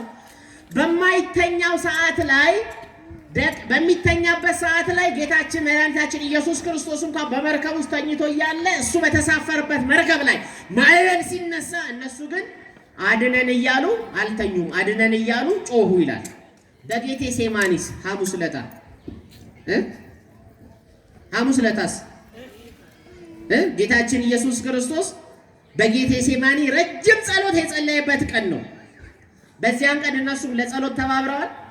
ምን ሆነዋል? ወዳጄ ከእንዲህ አይነት ክስረት እግዚአብሔር ሁላችንንም ይጠብቀን። በሚተኛበት ሰዓት ሳልተተኛ በማይተኛበት ሰዓት ላይ ደግሞ ተኝተዋል ደቀ መዛሙርት። እኛም እኮ እንዲህ ነን። በሚተኛበት ሰዓት ላይ ማታ 4 ሰዓት 5 ሰዓት በሚተኛበት ሰዓት ላይ አልተኛንም። በማይተኛበት ሰዓት ላይ ተኝተናል። እንዲያውም የጠዋት አዳር የጠዋት ንግት ማለዳው የጠዋት ንጋት ምሽትን ይመስላል። አመሻሻቸው ያላማረ ሰዎች ጠዋት አይነሱም። እውነት ሐሰት? እንዲያውም ጠዋት ለመነሳት ነገ እሁድ ነው፣ እረፍት ነው፣ ስራ የለም። ስለዚህ ትንሽ እናምሽ፣ ትንሽ የሚወሳሰዱ ነገሮችን እንወሳሰድ እንላለን። አመሻሻቸውን ያላስተካከሉ ሰዎች ማስቀደስ አይችሉም። ጠዋት ስራ ነው፣ እግዚአብሔርን ማገልገል ስራ ነው። ደቀ መዛሙርቱ በጌቴ ሴማኒ ተኙ። እንዴት በጌቴ ሴማኒ? ለዚያው ክርስቶስ መድኃኔዓለም ኢየሱስ ክርስቶስ ተግቶ በሚጸልይበት ሰዓት ላይ እንዴት ይተኛል? ያኔ በማይተኛበት ሰዓት ላይ ያ ሁሉ ንቃት የት ሄደ? እግዚአብሔር ወደ ልባችን ይመልሰን። 50 ቀን ቤተ ክርስቲያን እንድንጠገን አይደለም ዘመነ ትንሣኤ ብላ የምትሰብከን 50 ቀን ከአጽዋማት ረቡዕ የለ ዓርብ የለ የተባለው ወተት ያጣ ሰውነታችን ስጋ ገንቢ ነው። እንዲገነባ ስጋውን ቁርጡን እያልክ ጮማውን እያልክ እያማረትክ እንድትጠገን አይደለም። 50 ቀን እንድትደሰት ነው። ደስታው ምድራዊ አይደለም። ደስታው ስራ አግኝተህ አይደለም። ደስታው ደሞዝ ተጨምሮልህ አይደለም። ደስታው ታመህ ድነህ አይደለም። ምድራዊ ነበርክ። ሞት በላይ ላይ ሰልጥኖ ነበረ። ሞትህን በሞቱ ጌታችን መድኃኒታችን ኢየሱስ ክርስቶስ አጥፍቶልህ ነው። ስለዚህ ሞት በእኛ ላይ አይሰለጥንም። ስለዚህ ሞቱ እንደቀረለት ሰው ሰይጣን ዲያብሎስ እንደተአሰረ ለሰይጣን ሰይጣን ታሰረ እኮ ነው። አመስግኑት እግዚአብሔርን። ሰይጣን ታስሮልናል። ስለዚህ ደስታው ሰማያዊ ነው። እየጠወለጋችሁ ስትሄዱ እርስ በርሳችሁ የምትነጋገሯቸው ነገሮች ምንድናቸው አለ። ቀለዮጳ የሚባለው አንዱ መንገደኛ እንዲህ ብሎ መለሰ። አንተ በኢየሩሳሌም ለብቻህ እንግዳ ሆነህ ትኖራለህን አለ። በኢየሩሳሌም ለብቻህ ወሬ ነጋሪ የለህም፣ የሚነግርህ የለህም። ስለዚህ ምንድን የሚሆነውን ነገር አበይት ዜናውን አርስተ ዜናውን አታውቅም ወይ? አልሰማህም ወይ? ህዝቡ ስለ እርሱም ያወራውን አላወክም ወይ ብለው ሲጠይቀው እርሱም ይህ ምንድን ነው አለ። የኔና የናንተ ጌታ እንዳላወቀ በህይወታችን አብሮን ይጓዛል። የት እንዳለሽ እኮ ያውቅሻል። ግን የት ነው ያለሽ ብሎ ይጠይቅሻል እግዚአብሔር። ታስታውሱ የለ በኦሪት ዘፍጥረት በመጀመሪያዎቹ በአዳምና ሔዋን የእግዚአብሔርን ትእዛዝና ሕጉን ሲጥሱ ሰይጣን አታሏቸው በእባብ በተለያየ አማካኝነት ክብራቸውን ከጣሉ በኋላ አታድርጉ የተባሉትን ካደረጉ በኋላ ራቁታቸውን መሆናቸውን አወቁ። ራቁታቸውን መሆናቸውን ሲያውቁ ዕፀ በለስ አገለደሙ፣ እርቃናቸውን ሸፈኑ። ከዚያም ደግሞ በዕፀ በለስ በሌላ ዛፍ ስር ምን ሆኑ? ተደበቁ። ከዛን እግዚአብሔር ፍለጋውን ጀመረ። የት እንዳለ የት እንደተደበቀን እያወቀ ይጠራናል። እግዚአብሔር የት ነህ ይለናል። አለው ማለት ካንተ ይጠበቃል ወዳጄ። አለው ማለት ክርስቲያኖች ከኛ ይጠበቃል። ተናገር ባሪያ ይሰማል ማለት እንደ ሳሙኤል ያስፈልጋል። ምክንያቱም ሳሙኤልን ተናገር እስኪለው ድረስ የሆነውን ራእይ የሚፈጸመውን ነገር ለሳሙኤል እግዚአብሔር አልተናገረም። ሲጠራው አሁንም ወደ ኤሊ ሄደ። ሲጠራው ሄደ። በሶስተኛው ከዚህ በኋላ ይህን ድምፅ ከሰማ ይሰማል፣ ባሪያ ተናገር በለው አለ። አሁን እግዚአብሔር ለሶስተኛ ጊዜ ሳሙኤል ብሎ ጠራው። ያን ጊዜ ባሪያ ይሰማልና ምን በላለው? ተናገር። ይናገረን መድኃኔዓለም እንድንሰማ ደግሞ እርሱ ይርዳል። ስለዚህም አዳም ሆይ ምን አለው? ወዴት ነህ? የት እንዳለ አያውቅም? ያውቃል። እዚህ ነኝ ማለት ያስፈልጋል። ክርስቲያኖች እዚህ ነኝ ብለን መናገር በሚያሳቀቀን ቦታ ምን አስገኘን? ብዙዎቻችን የት ነን ብንባል አሁን እናፍራለን። የት ነን? አሁን እዚህ ያለንበትን ሳይሆን ህይወታችሁ ምን ይመስላል? ክርስትና ህይወታችሁ ምን ይመስላል? በንስሐ ህይወት ነው ወይ የምንመላለሰው? ንስሐ ገብተናል ወይ? ንስሐ አባት አለን ወይ? ምክረ ካህን በመቼ ነው የምናገኘው? ስንወልድ ከቤተሰባችን አንድ ሰው በሞት ሲለየን ለፍታት ነው እንዴ? አይደለም። እዚህ ነው እዚህ ነን ብለን መናገር በሚያቀተን ቦታ መገኘት ያሳፍራል። ክርስቲያኖች ክርስትና በየቀኑ ከእግዚአብሔር ጋር መኖር ነው። መቼ አዎ ሲፈቱ የተፈቱ ሰዎች ያልኩት በምክንያት ነው። ቅድም በየቀኑ ከእግዚአብሔር ጋር መኖር ነው። አንተ በኢየሩሳሌም እንግዳ ሆነህ ለብቻ ትኖራለህ፣ ምንድነው ይሄ ብሎ ጠየቃቸው። አያውቅም። ስለ ራሱ ሊሰብኩለት እኮ ነው። ስለ ራሱ ሊነግሩት እኮ ነው። ስለ ሞቱ ሊነግሩት እኮ ነው። ስለ ተስፋ መቁረጣቸው ሊነግሩት እኮ ነው። ባለቤቱ ዋናውን ታገኛላችሁ። የእግዚአብሔር ልጆች እውነተኛውን መድኃኒት፣ እውነተኛውን አዳኝ፣ እውነተኛውን እንባባሽ፣ እውነተኛውን ቀን አውጪ፣ እውነተኛውን የምታገኙት እዚህ ነው። ከነ ክብሩ አመስግኑት እግዚአብሔርን። ከነ ክብሩ እኛ ተስፋ አድርገነው ነበር፣ እንዲሆኖ ነበር እያሉ ነበር። ይህ ምንድነው ብለው ጠየቁት። መረዳታቸውን ማወቅ አለበት። ከነሱ መጀመር አለበት። አንዳንድ ሰው ጸልይ ሲሉት ለምንድን ነው የምጸልየው? እግዚአብሔር ሳንጠይቀው የምንሻውን አውቆ የሚሰጠን ነው ብል የምትለዋን ተባራሪ ጥቅስ ይዞ መጸለይ ያቆማል። ወዳጅ አንተ ስታንኳኳ ነው የሚከፈትልህ። አዳም ሆይ የት ነህ ለሚለው ጥያቄ እዚህ ነኝ ሲል ነው። ከዚያ በኋላ የምህረቱ ቃል የሚፈጸምለት። ሳሙኤል ሲጠራ አቤት ሲል ነው ከዛ በኋላ የሚደረገው መናገር የሚገባውን እግዚአብሔር የሚናገረው። ስለዚህ ከኛ የሚጠበቅ ነገር አለ። መጸለይ ያስፈልጋል። ምን ማለት ያስፈልጋል? መጸለይ ያስፈልጋል። ስለዚህም እንዲህ አሉት፣ በእግዚአብሔርና በሕዝቡ ሁሉ ፊት በሥራና በቃል ብርቱ ነቢይ ስለሆነው ስለነበረው ስለ ናዝሬቱ ስለ ኢየሱስ ክርስቶስ እርሱንም የካህናት አለቆች መኳንንቶችና ለሞት ፍርድ እንዴት አሳልፈው እንደሰጡትና እንደሰቀሉት እኛ ግን እስራኤልን እንዲቤዥ ያለው እርሱ እንደሆነ ተስፋ አድርገነው ነበር። ኃላፊ ነው አይደል? ተስፋ አድርገነው ነበር። በነበር የሚቀር ህይወት ይኑረን ወደ እግዚአብሔር ስንቀር። ትናንት ኃጢአተኞች ነበርን፣ ክብር ነው። ትናንት ሐሜተኞች ነበርን፣ ክብር ነው። ዛሬ ግን አይደለንም ማለት ነው። ነበርን ካልን አሁን አይደለንም ማለት ነው። እነዚህ ሁለቱ የኤማውስ መንገደኞች እስራኤልን የሚታደግ ተስፋ የሚሆን ቤዛ የሚሆነን እርሱን ተስፋ አድርገነው ነበር አለ። ከዚህ በኋላ በሶስተኛ ቀን ደግሞ ከኛ ጋራ ማልደው ከመቃብሩ የነበሩ አንዳንድ ሴቶች ምን አሉ? አስገረሙ። አሁን የተከፈለ ልብ ነው ያላቸው። የሴቶቹን ስብከት ሰምተዋል። ክርስቶስ ከምን እንደተነሳ ሄዳችሁ እንዴ? ከምን እንደተነሳ ከሞት እንደተነሳ ሴቶቹ ሲናገሩ ተገርመዋል። ግን እውነት ነው አይደለም የሚለው ነገር በተከፈለ ልብ ነው። በተከፈለ ልብ መኖር ይብቃን። ክርስቲያኖች እንመነው። እግዚአብሔርን ቀን አውጪ ነው። እንመነው። የድሃ አባት ነው መድኃኔዓለም። እንመነው። የድሆች መጠጊያ ነው። እንመነው። ጉልበት ለሌላቸው ለአቅመ ደካሞች ሁሉ ብርታት የሚሆን ነው። ካሌብ የሚባል ከኢያሱ ጋር የነበረ አንድ የእግዚአብሔር አገልጋይ ምን አለ መሰላችሁ? እድሜው 80 ዓመቱ ነው። ግን ምን አለ መሰላችሁ ሲጠይቁት ዛሬም ጉልበታም ነኝ አለ። እስቲ በሉ ምንድን ነኝ? 80 ዓመቱ እኮ ነው። የ80 ዓመት አዛውንት አቀበቱን መውጣት ቁልቁለቱን መውረድ እንደ ወጣትነት እንደነዚህ ልጆቻው መሮጥ ይችላል። የ80 ዓመት ሽማግሌ ይችላል?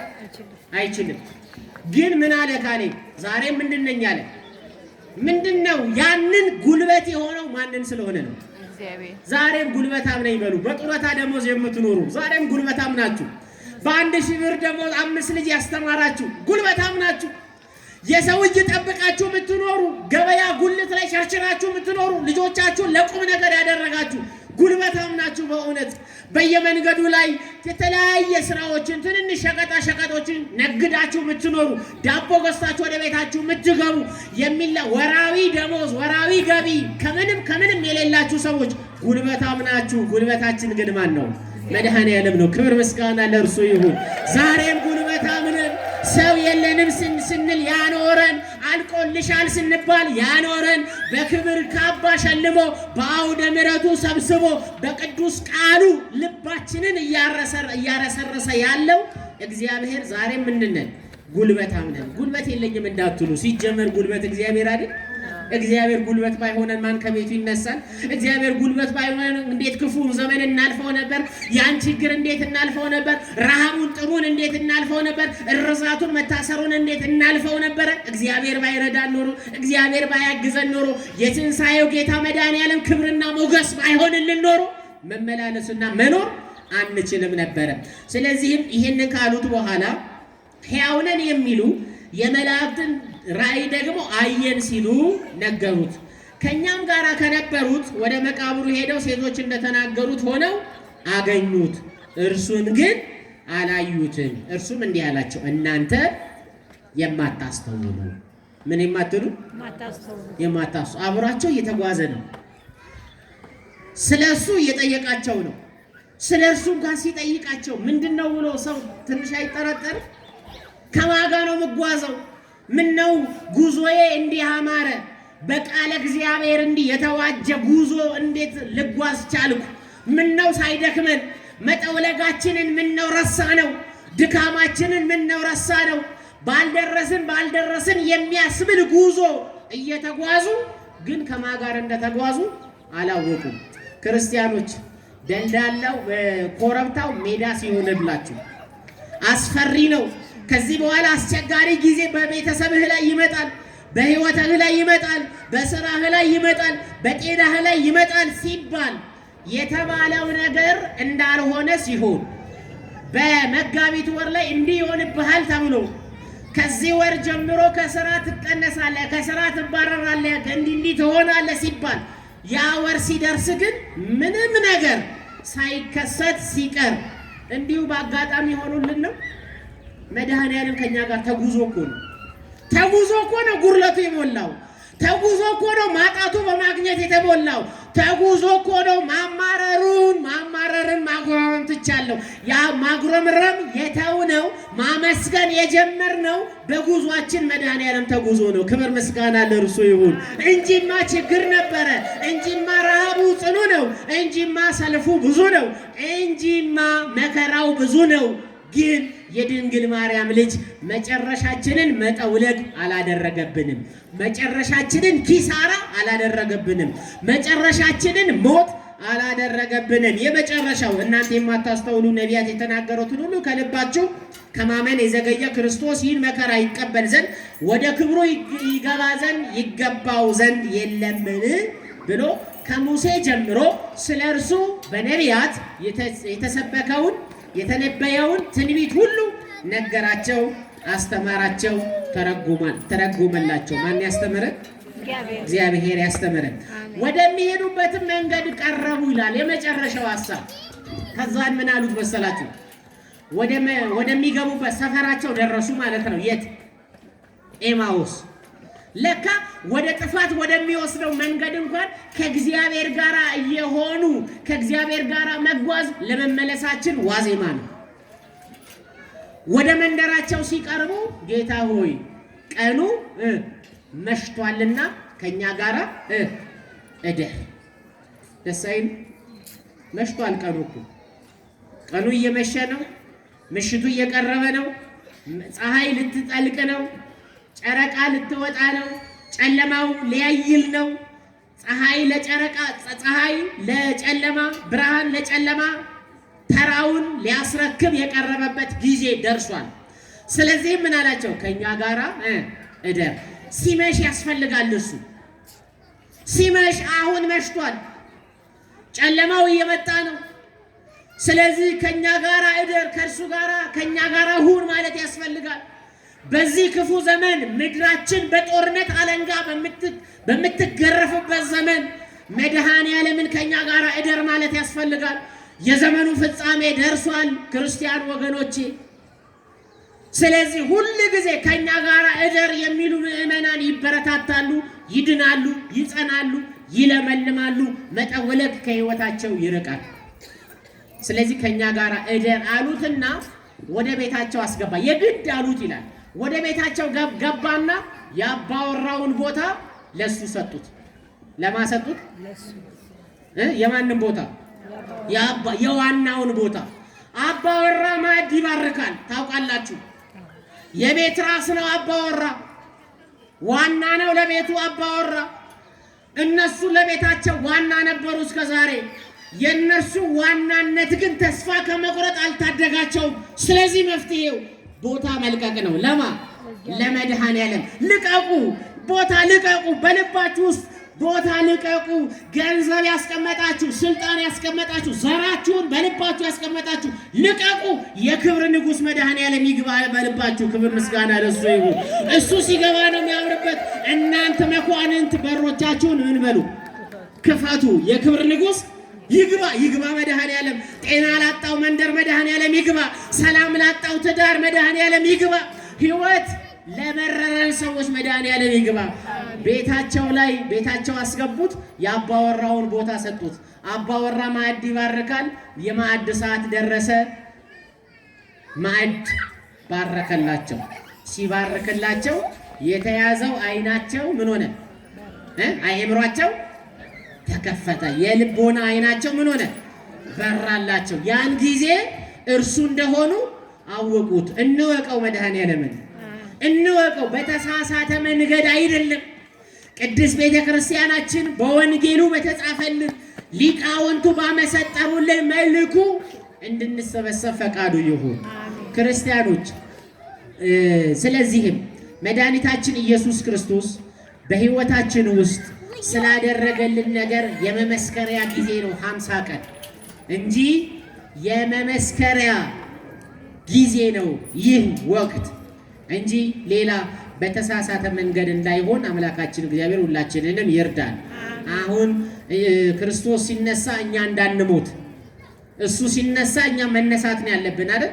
ከኃጢአት ላይ፣ ከክፋት ላይ፣ ከአድመኝነት ላይ፣ ከመናፍቅነት ወንበር ላይ፣ ከሐሜት ወንበር ላይ፣ ከዘረኝነት ስብስብ ላይ መውጣት ነው ያለብን። የእሱ መነሳታችን አድርገን ማሰብ ይኖርብናል ማለት ነውና በመንገዳቸው ከነርሱ ጋር ይሄድ ነበረ ይላል። እኛ የተናቅን ብንሆን ተስፋ የቆረጥን ብንሆን ካገኙት በኋላ አይናቸው ሲባረክላቸው አይናቸው የልቦና አይናቸው ሲበራላቸው ወዴት ተመለሱ? ያለ ወደ ኢየሩሳሌም። መነሻቸው ኢየሩሳሌም ናት አይደል? መድረሻቸውስ ማን ሆነ? ኢየሩሳሌም። በእነሱ ሀሳብ ሊሄዱ የፈለጉት የት ነው? ኤማውስ ነው። እሱን ሲያገኙት ልባቸው ሲቃጠል መጠውለጋቸው ሲቆም ሲለመልሙ የምን ኤማውስ የምን ተስፋ መቁረጥ? ተመልሰው በመንገዳችን ሁሉ አይተነዋል፣ ለእነ መግደላዊት ማርያም ለሴቶቹ ሁሉ ታይቷል ብለው በታላቅ ኃይልና ስልጣን ትንሣኤውን መስበክ ጀመሩ። የሚያምርብን ክርስቶስ ተንሥአ እሙታን ስንል ነው። ትንሣኤ እኮ ነው። አንገናኝም፣ አናጋጭም ያን ብርጭቆውን እያልን እንደው አስረሽ ምቹ የምንልበት ዘመን አይደለም። አሁን ወዳጄ ስንት ዘመን ተበልቷል፣ ስንት ዘመን ተጠጥቷል። አሁን 7 ሰዓት 8 ሰዓት ሌሊት ትገባና ጠዋት እንዴት ብለህ ቅዳሴ ትመጣለህ? በምን አቅምህ? ፍየል ወዲያ ቅዝምዝም ወዲህ የሆነ ህይወት ሊቀርብን ያስፈልጋል። ክርስቶስ እኛን ያዳነን የክርስቶስ ትንሣኤ የእግዚአብሔር ልጆች ናችሁ የምንባል ሰዎች መገለጫችን መስቀልና ክርስትና ነው። ስለዚህ በቅዱሱ ስፍራ እንድንሰበሰብ እግዚአብሔር ሁላችንንም ይርዳን። በጉዟችን ሁሉ ማን ይጓዝ? አብሮ። ስለዚህ አብሮን እንዲጓዝ ምን እንበለው? ወደ ቤታችን ከኛ ጋራ በል ውስጥ ከኛ ጋራ ምን እደር በሉት። አዎ ይደር፣ መድኃኔዓለም በቤታችን ይደር፣ በሀገራችን ይደር፣ ይቆይልን፣ መንደራችን ላይ ይግባ፣ ሰፈራችን ውስጥ ይግባ፣ ቤታችን ውስጥ ይግባ። በሀገራችን እሱ እግዚአብሔር የሚፈራበት ሀገር ስመ እግዚአብሔር የሚጠራበት ሀገር ይሁን። ያን ጊዜ እሱ የገባበት መንደር ተስፋ መቁረጥ የለም። ተስፋ የቆረጡ ተጉዘው ጥፋታቸው ጋር ሄደው አልቀሩም፣ ተመልሰዋል። ጠውልገው አልቀሩም፣ ለምልመዋል። ያስተማረን መድኃኔዓለም ስሙ የተመሰገነ ይሁን። ወስብሐት ለእግዚአብሔር።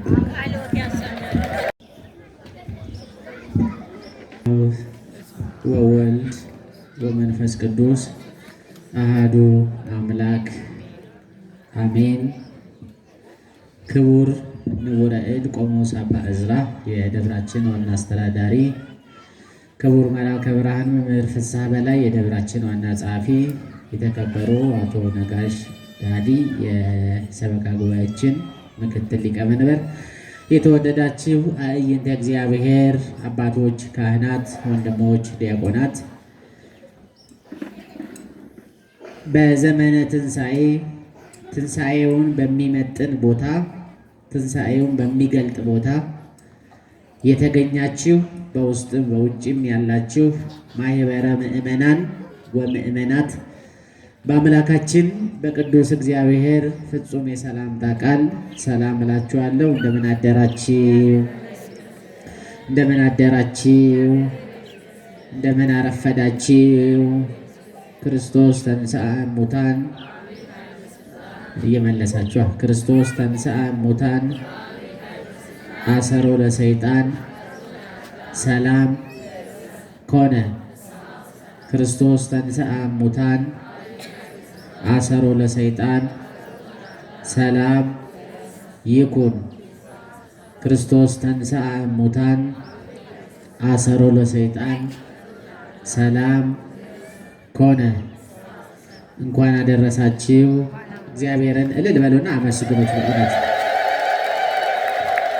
እግዚአብሔር ስሙ ለእልልታ ጊዜ ያደረሰን እልል ያስባለን የክርስቶስ ትንሣኤ ነው።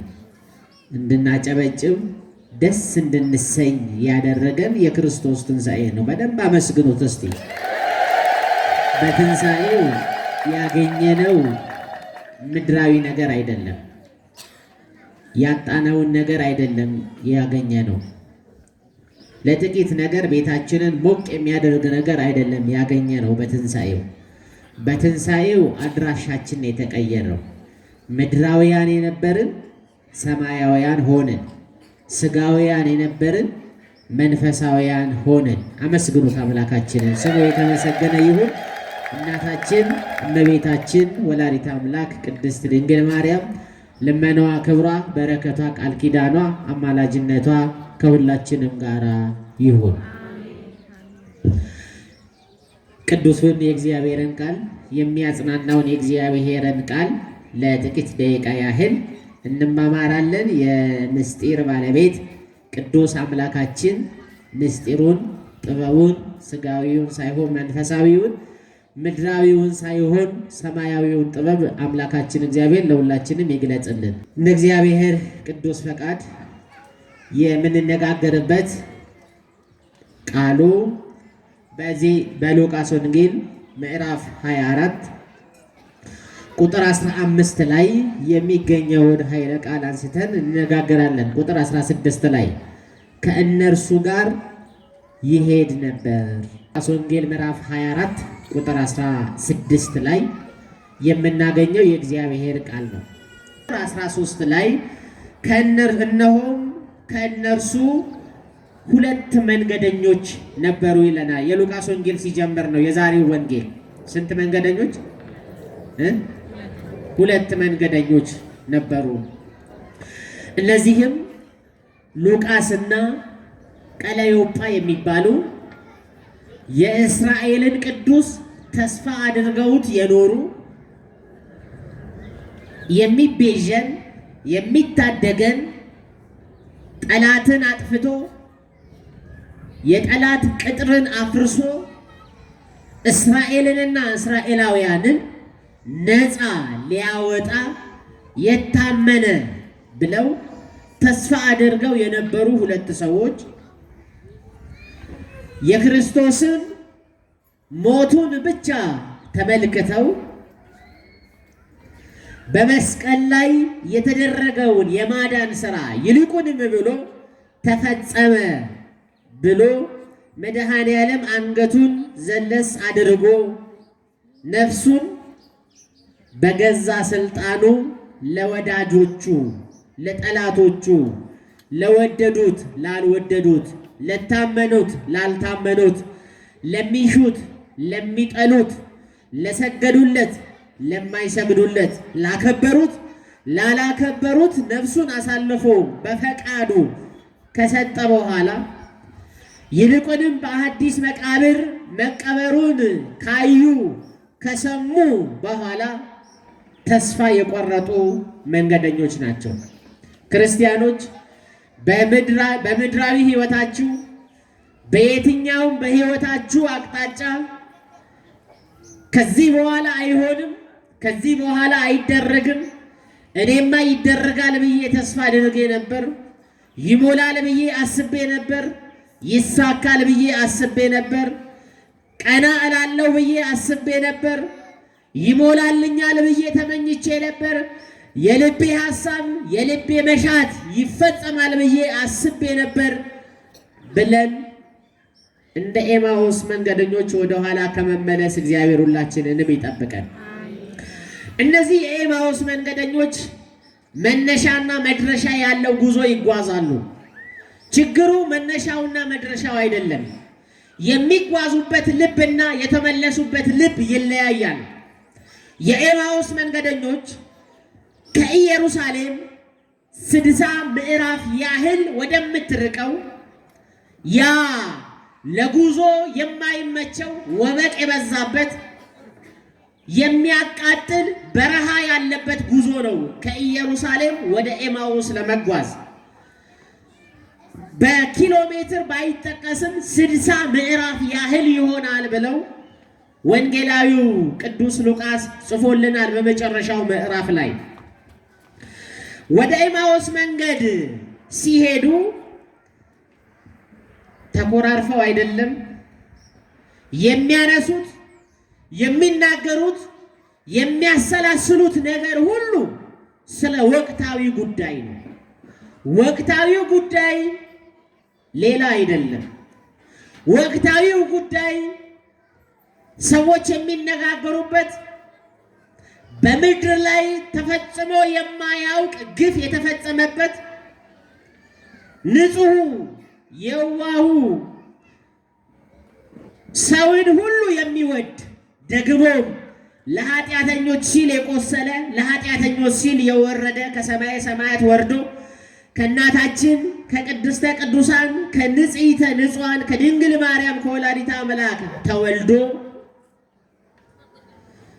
ይህንን ሁሉ ሰው መቀበል የሚገባውን የበደለ ሰው መቀበል የሚገባውን ያጠፋ ሰው መቀጣት የሚገባውን ሳያጠፋ እንዳጠፋ ሳይበድል እንደበደለ ሆኖ በምድር ላይ ስለተፈጸመው ነገር ትኩስ ዜና ይነጋገራሉ። ምእመናን ታስታውሳላችሁ፣ በቅድስት ቤተክርስቲያን በጉባኤ ላይ ስንትና ስንት ሆናችሁ በስሜ ብትሰበሰቡ ነው የሚባለው። እኔ በመካከላችሁ እገኛለሁ ያለ ስንትና ስንት? አንድም ሁለትም ነው አይደለም እናቴ? ስንት ነው? አንድም ሁለትም ሶስትም ነው? ሁለትም ሶስትም ነው? ስንትም? ሁለትም ሶስት፣ አንድም አይደለም። ይሄንን ቃል ከየት አምጥተነው ነው? በወንጌሉ ላይ የተጠቀሰው ቢሆንም ነገር ግን ደግሞ የኤማሁስ መንገደኞች ስንት ሆነው ይጓዛሉ? ሁለት ሆነው ይጓዛሉ። ሁለት ሆነው ሲጓዙ ስለ እርሱ ሲነጋገሩ እርሱ በመካከላቸው ሆነ ይላል። እስቲ አመስግኑት እግዚአብሔርን። እንኳን ይሄን ያህል በስተን አይደለም ሁለት ሆነን ከተሰበሰብን በመካከላችን ማን አለ? አንሰዋል፣ ትንሽ ናቸው፣ ዛሬ አልገኝም ከነሱ ጋር ይላል የኛ አምላክ አይልም። ሁለት ሰው መሆናችን ብቻ በቂ ነው። ሁለት ሆነው ተስፋ ቆርጠው ወደ ትውልድ መንደራቸው ወደ ትናንትና ወደ ተዉት ሕይወታቸው ወደ ትናንትና ወደ ተዉት ግብራቸው የተመለሱ ሰዎች ናቸው። ሲነጋገሩም ሲመራመሩም ኢየሱስ ክርስቶስ ራሱ ቀርቦ ከነርሱ ጋራ ይሄድ ነበረ ይላል። ከነማ ጋር ይሄድ? በጉዟችን ሁሉ መድኃኔዓለም ከሁላችን ጋራ ይሄድ። ከነርሱም ጋራ ይሄድ ነበረ። ነገር ግን እንዳያውቁት ዓይናቸው ምን በሉ ነበረ? ተይዞ ነበረ ይላል። እነዚህ ሰዎች ተስፋ የቆረጡ ሰዎች ናቸው። ወዳጄ ተስፋ አትቁረጥ። በእግዚአብሔር ተስፋ አይቆረጥም። በቃሉ ተስፋ አይቆረጥም። ይመስላል የማይሳካልህ፣ ይመስላል የጎደለ፣ ይመስላል የጠፋ። መጨረሻ ግን እንዲህ አይደለም። መጨረሻችን መጠውለግ አይደለም። መጨረሻችን መድከም አይደለም። መጨረሻችን መጎሳቆል አይደለም። መጨረሻችን ትራሳችንን በእንባ እያጠቡ ማንባት እያጠቡ ማደር አይደለም። መጨረሻችንን መጠውለግ ያላደረገ መድኃኔዓለም ክብር ምስጋና ለእርሱ ይሁን። አመስግኑት። መጨረሻው እንደዚህ አይደለም። ክርስቲያኖች መጨረሻችንን እናስብ። ዛሬ የያዝነው ላይጨበጥ ይችላል። ዛሬ የምንሰማው ላያስደስት ይችላል። በእጃችን የምንዳስሰው በዓይናችን የምናየው ምንም የሚያረካ የሚያስተማምን በምድር ላይ አጥተን ሊሆን ይችላል። ግን መጨረሻችን ማጣት አይደለም። ክብር ምስጋና ለአምላካችን ይሁን። መጨረሻችን እንባ አይደለም። መጨረሻችን ጉስቁልና አይደለም። መጨረሻችን መራቆት አይደለም። የኤማሁስ መንገደኞች መጠውለግ መጨረሻቸው አይደለም።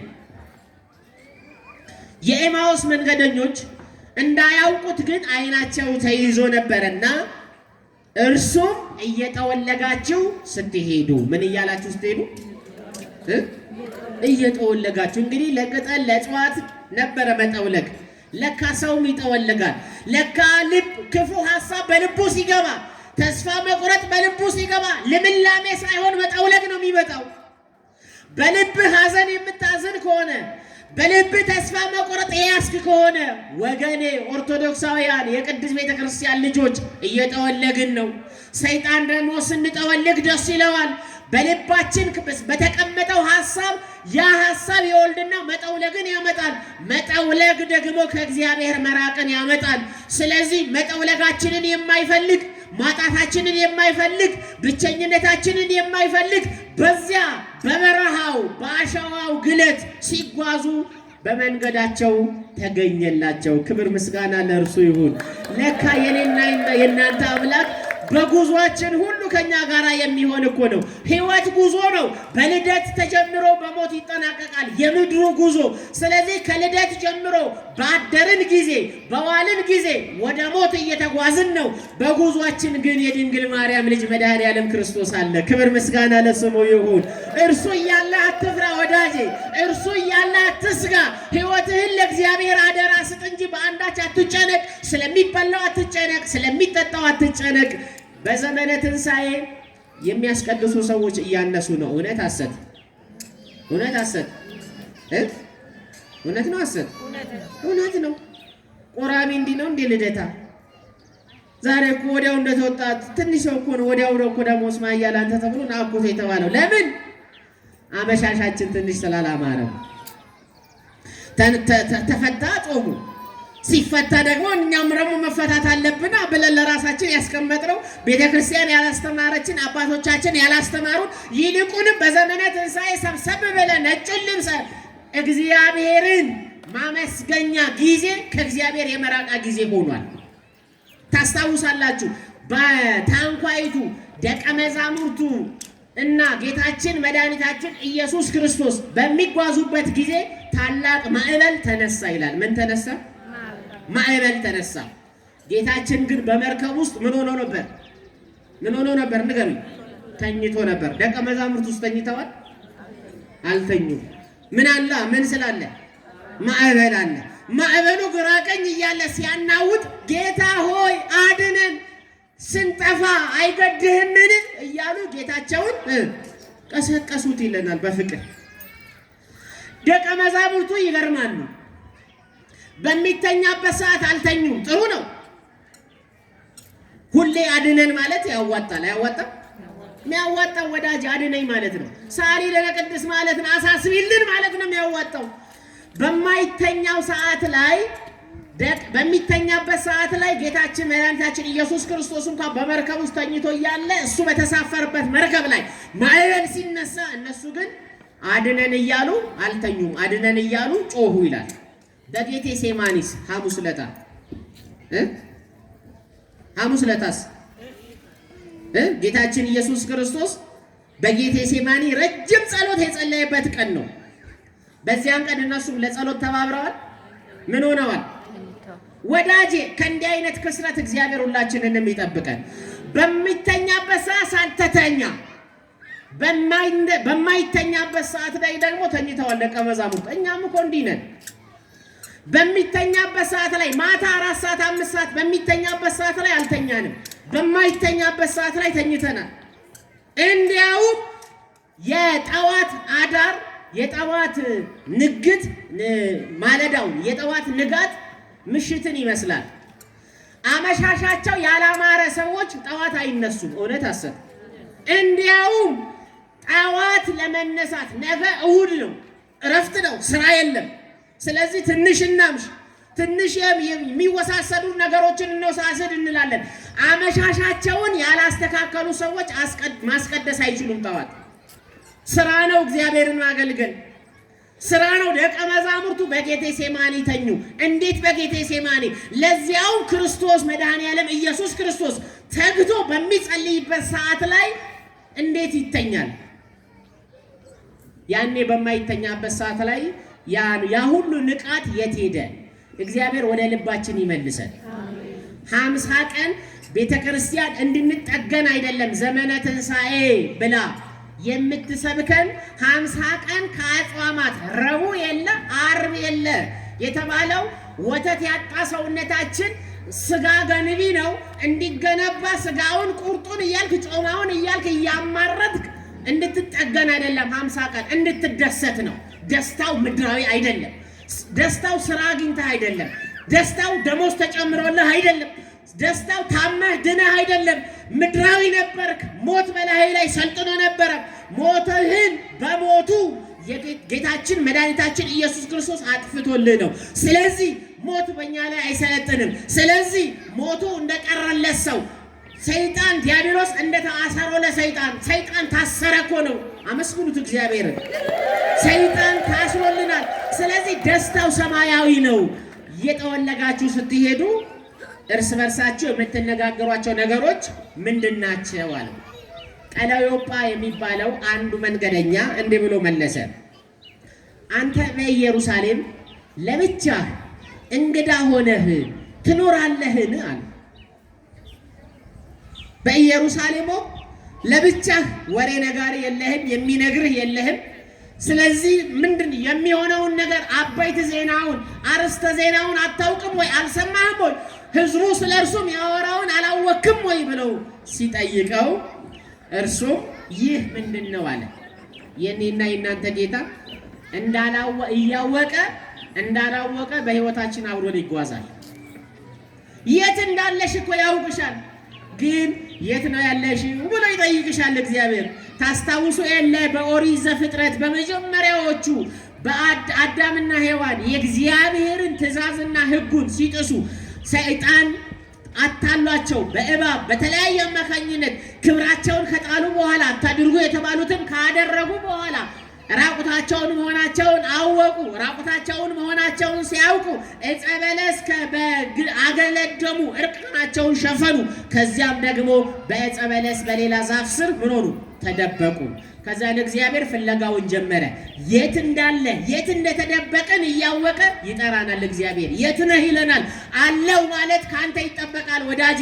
አለው ማለት ክርስቲያኖች ከኛ ይጠበቃል። ተናገር ባሪያ ይሰማል ማለት እንደ ሳሙኤል ያስፈልጋል። ምክንያቱም ሳሙኤልን ተናገር እስኪለው ድረስ የሆነውን ራእይ የሚፈጸመውን ነገር ለሳሙኤል እግዚአብሔር አልተናገረም። ሲጠራው አሁንም ወደ ኤሊ ሄደ። ሲጠራው ሄደ። በሶስተኛው ከዚህ በኋላ ይህን ድምፅ ከሰማ ይሰማል፣ ባሪያ ተናገር በለው አለ። አሁን እግዚአብሔር ለሶስተኛ ጊዜ ሳሙኤል ብሎ ጠራው። ያን ጊዜ ባሪያ ይሰማልና ምን በላለው? ተናገር። ይናገረን መድኃኔዓለም፣ እንድንሰማ ደግሞ እርሱ ይርዳል። ስለዚህም አዳም ሆይ ምን አለው? ወዴት ነህ? የት እንዳለ አያውቅም? ያውቃል። እዚህ ነኝ ማለት ያስፈልጋል። ክርስቲያኖች እዚህ ነኝ ብለን መናገር በሚያሳቀቀን ቦታ ምን አስገኘን? ብዙዎቻችን የት ነን ብንባል አሁን እናፍራለን። የት ነን? አሁን እዚህ ያለንበትን ሳይሆን ህይወታችሁ ምን ይመስላል? ክርስትና ህይወታችሁ ምን ይመስላል? በንስሐ ህይወት ነው ወይ የምንመላለሰው? ንስሐ ገብተናል ወይ? ንስሐ አባት አለን ወይ? ምክረ ካህን በመቼ ነው የምናገኘው? ስንወልድ ከቤተሰባችን አንድ ሰው በሞት ሲለያል ለፍታት ነው እንዴ? አይደለም። እዚህ ነን ብለን መናገር በሚያቀተን ቦታ መገኘት ያሳፍራል። ክርስቲያኖች ክርስትና በየቀኑ ከእግዚአብሔር ጋር መኖር ነው። መቼ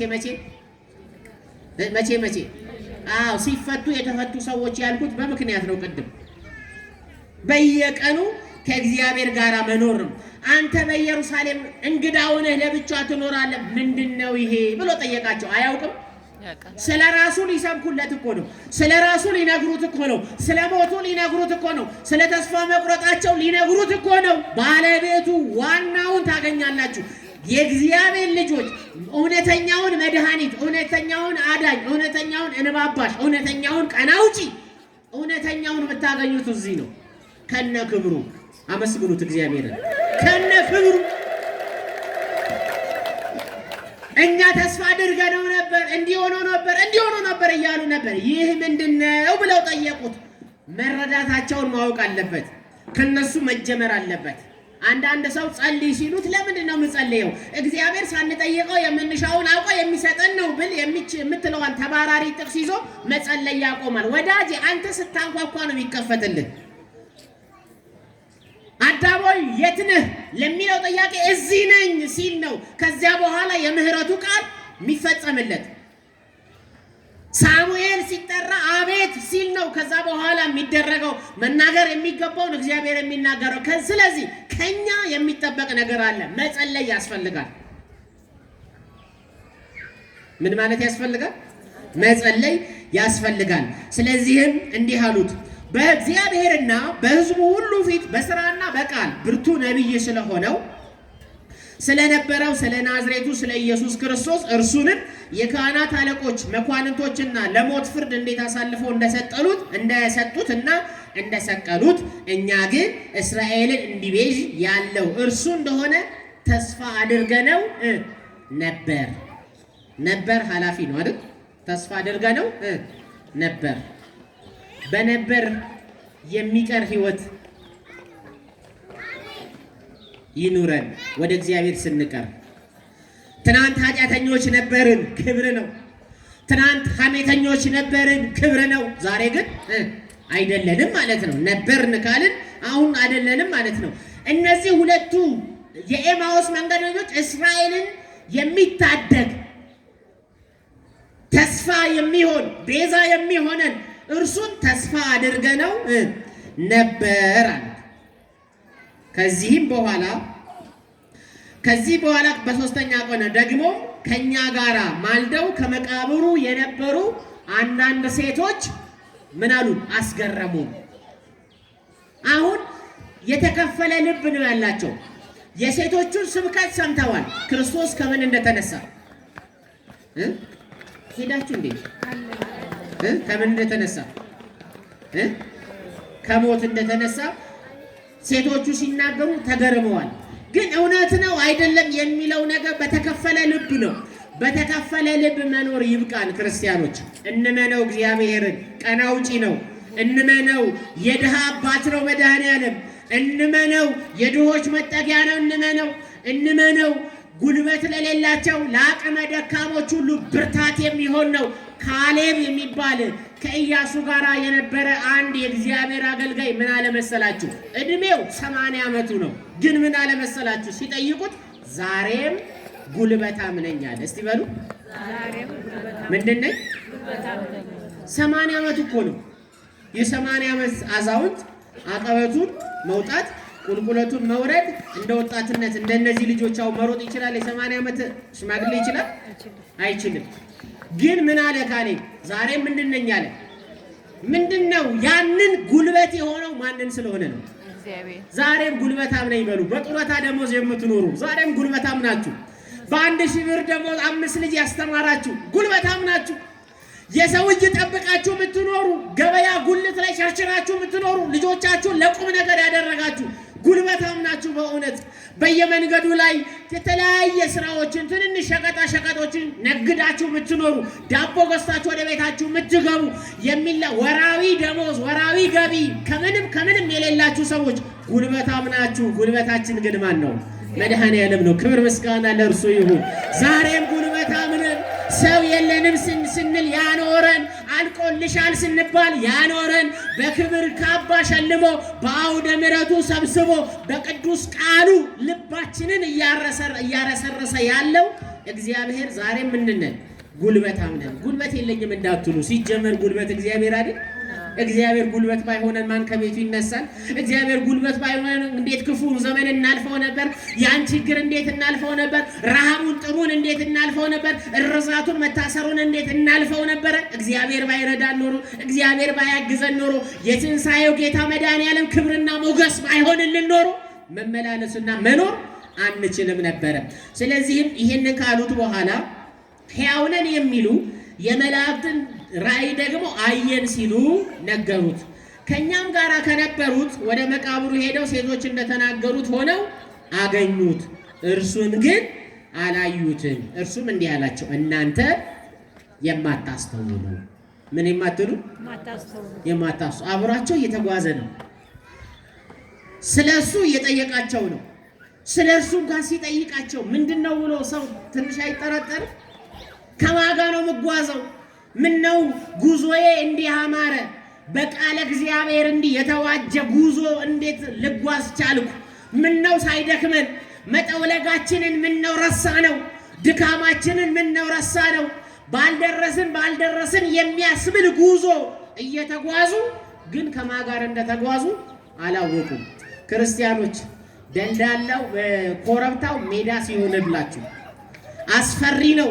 ከዚህ በኋላ አስቸጋሪ ጊዜ በቤተሰብህ ላይ ይመጣል፣ በህይወትህ ላይ ይመጣል፣ በስራህ ላይ ይመጣል፣ በጤናህ ላይ ይመጣል ሲባል የተባለው ነገር እንዳልሆነ ሲሆን በመጋቢት ወር ላይ እንዲህ ይሆንብሃል ተብሎ ከዚህ ወር ጀምሮ ከስራ ትቀነሳለህ፣ ከስራ ትባረራለህ፣ እንዲህ ትሆናለህ ሲባል ያ ወር ሲደርስ ግን ምንም ነገር ሳይከሰት ሲቀር እንዲሁ በአጋጣሚ ሆኖልን ነው። መድኃኔዓለም ከኛ ጋር ተጉዞ እኮ ነው ጉርለቱ የሞላው። ተጉዞ እኮ ነው ማጣቱ በማግኘት የተሞላው። ተጉዞ እኮ ነው ማማረርን ማጉረምረም ትቻለሁ። ያ ማጉረምረም የተውነው ማመስገን የጀመርነው በጉዟችን መድኃኔዓለም ተጉዞ ነው። ክብር ምስጋና ለእርሱ ይሁን። እንጂማ ችግር ነበረ፣ እንጂማ ረሃቡ ጽኑ ነው፣ እንጂማ ሰልፉ ብዙ ነው፣ እንጂማ መከራው ብዙ ነው። ግን የድንግል ማርያም ልጅ መጨረሻችንን መጠውለግ አላደረገብንም። መጨረሻችንን ኪሳራ አላደረገብንም። መጨረሻችንን ሞት አላደረገብንም። የመጨረሻው እናንተ የማታስተውሉ ነቢያት የተናገሩትን ሁሉ ከልባችሁ ከማመን የዘገየ ክርስቶስ ይህን መከራ ይቀበል ዘንድ ወደ ክብሩ ይገባ ዘንድ ይገባው ዘንድ የለምን ብሎ ከሙሴ ጀምሮ ስለ እርሱ በነቢያት የተሰበከውን የተነበየውን ትንቢት ሁሉ ነገራቸው፣ አስተማራቸው፣ ተረጎመላቸው። ማን ያስተምረን? እግዚአብሔር ያስተምረን። ወደሚሄዱበትም መንገድ ቀረቡ ይላል የመጨረሻው ሐሳብ። ከዛን ምን አሉት መሰላችሁ? ወደሚገቡበት ሰፈራቸው ደረሱ ማለት ነው። የት? ኤማውስ። ለካ ወደ ጥፋት ወደሚወስደው መንገድ እንኳን ከእግዚአብሔር ጋር እየሆኑ ከእግዚአብሔር ጋር መጓዝ ለመመለሳችን ዋዜማ ነው። ወደ መንደራቸው ሲቀርቡ ጌታ ሆይ ቀኑ መሽቷልና ከኛ ጋር እደር። ደስ አይልም? መሽቷል። ቀኑ እየመሸ ነው። ምሽቱ እየቀረበ ነው። ፀሐይ ልትጠልቅ ነው። ጨረቃ ልትወጣ ነው። ጨለማው ሊያይል ነው። ፀሐይ ለጨለማ፣ ብርሃን ለጨለማ ተራውን ሊያስረክብ የቀረበበት ጊዜ ደርሷል። ስለዚህ ምን አላቸው? ከኛ ጋራ እደር። ሲመሽ ያስፈልጋል። እሱ ሲመሽ፣ አሁን መሽቷል። ጨለማው እየመጣ ነው። ስለዚህ ከኛ ጋራ እደር፣ ከኛ ጋራ ሁን ማለት ያስፈልጋል። በዚህ ክፉ ዘመን ምድራችን በጦርነት አለንጋ በምትገረፍበት ዘመን መድኃኔዓለምን ከኛ ጋር እደር ማለት ያስፈልጋል። የዘመኑ ፍጻሜ ደርሷል ክርስቲያን ወገኖቼ። ስለዚህ ሁል ጊዜ ከኛ ጋር እደር የሚሉ ምዕመናን ይበረታታሉ፣ ይድናሉ፣ ይጸናሉ፣ ይለመልማሉ። መጠወለግ ከህይወታቸው ይርቃል። ስለዚህ ከኛ ጋር እደር አሉትና ወደ ቤታቸው አስገባ። የግድ አሉት ይላል። ወደ ቤታቸው ገባና የአባወራውን ቦታ ለሱ ሰጡት። ለማሰጡት የማንን ቦታ? የዋናውን ቦታ። አባወራ ማዕድ ይባርካል። ታውቃላችሁ፣ የቤት ራስ ነው አባወራ። ዋና ነው ለቤቱ አባወራ። እነሱ ለቤታቸው ዋና ነበሩ እስከ ዛሬ። የእነርሱ ዋናነት ግን ተስፋ ከመቁረጥ አልታደጋቸውም። ስለዚህ መፍትሄው ቦታ መልቀቅ ነው። ለማ?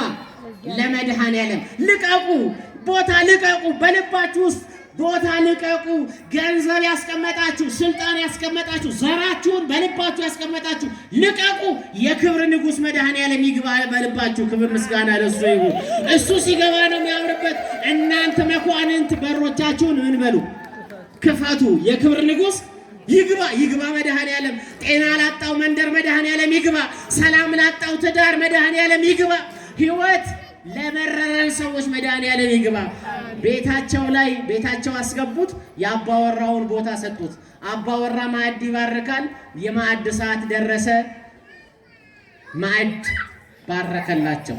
ሲባርክላቸው የተያዘው አይናቸው ምን ሆነ? አእምሯቸው ተከፈተ። የልቦና አይናቸው ምን ሆነ? በራላቸው። ያን ጊዜ እርሱ እንደሆኑ አወቁት። እንወቀው መድኃኔዓለምን እንወቀው። በተሳሳተ መንገድ አይደለም። ቅድስት ቤተ ክርስቲያናችን በወንጌሉ በተጻፈልን ሊቃውንቱ ባመሰጠሩልን መልኩ እንድንሰበሰብ ፈቃዱ ይሁን ክርስቲያኖች። ስለዚህም መድኃኒታችን ኢየሱስ ክርስቶስ በሕይወታችን ውስጥ ስላደረገልን ነገር የመመስከሪያ ጊዜ ነው 50 ቀን እንጂ የመመስከሪያ ጊዜ ነው ይህ ወቅት እንጂ ሌላ በተሳሳተ መንገድ እንዳይሆን አምላካችን እግዚአብሔር ሁላችንንም ይርዳል።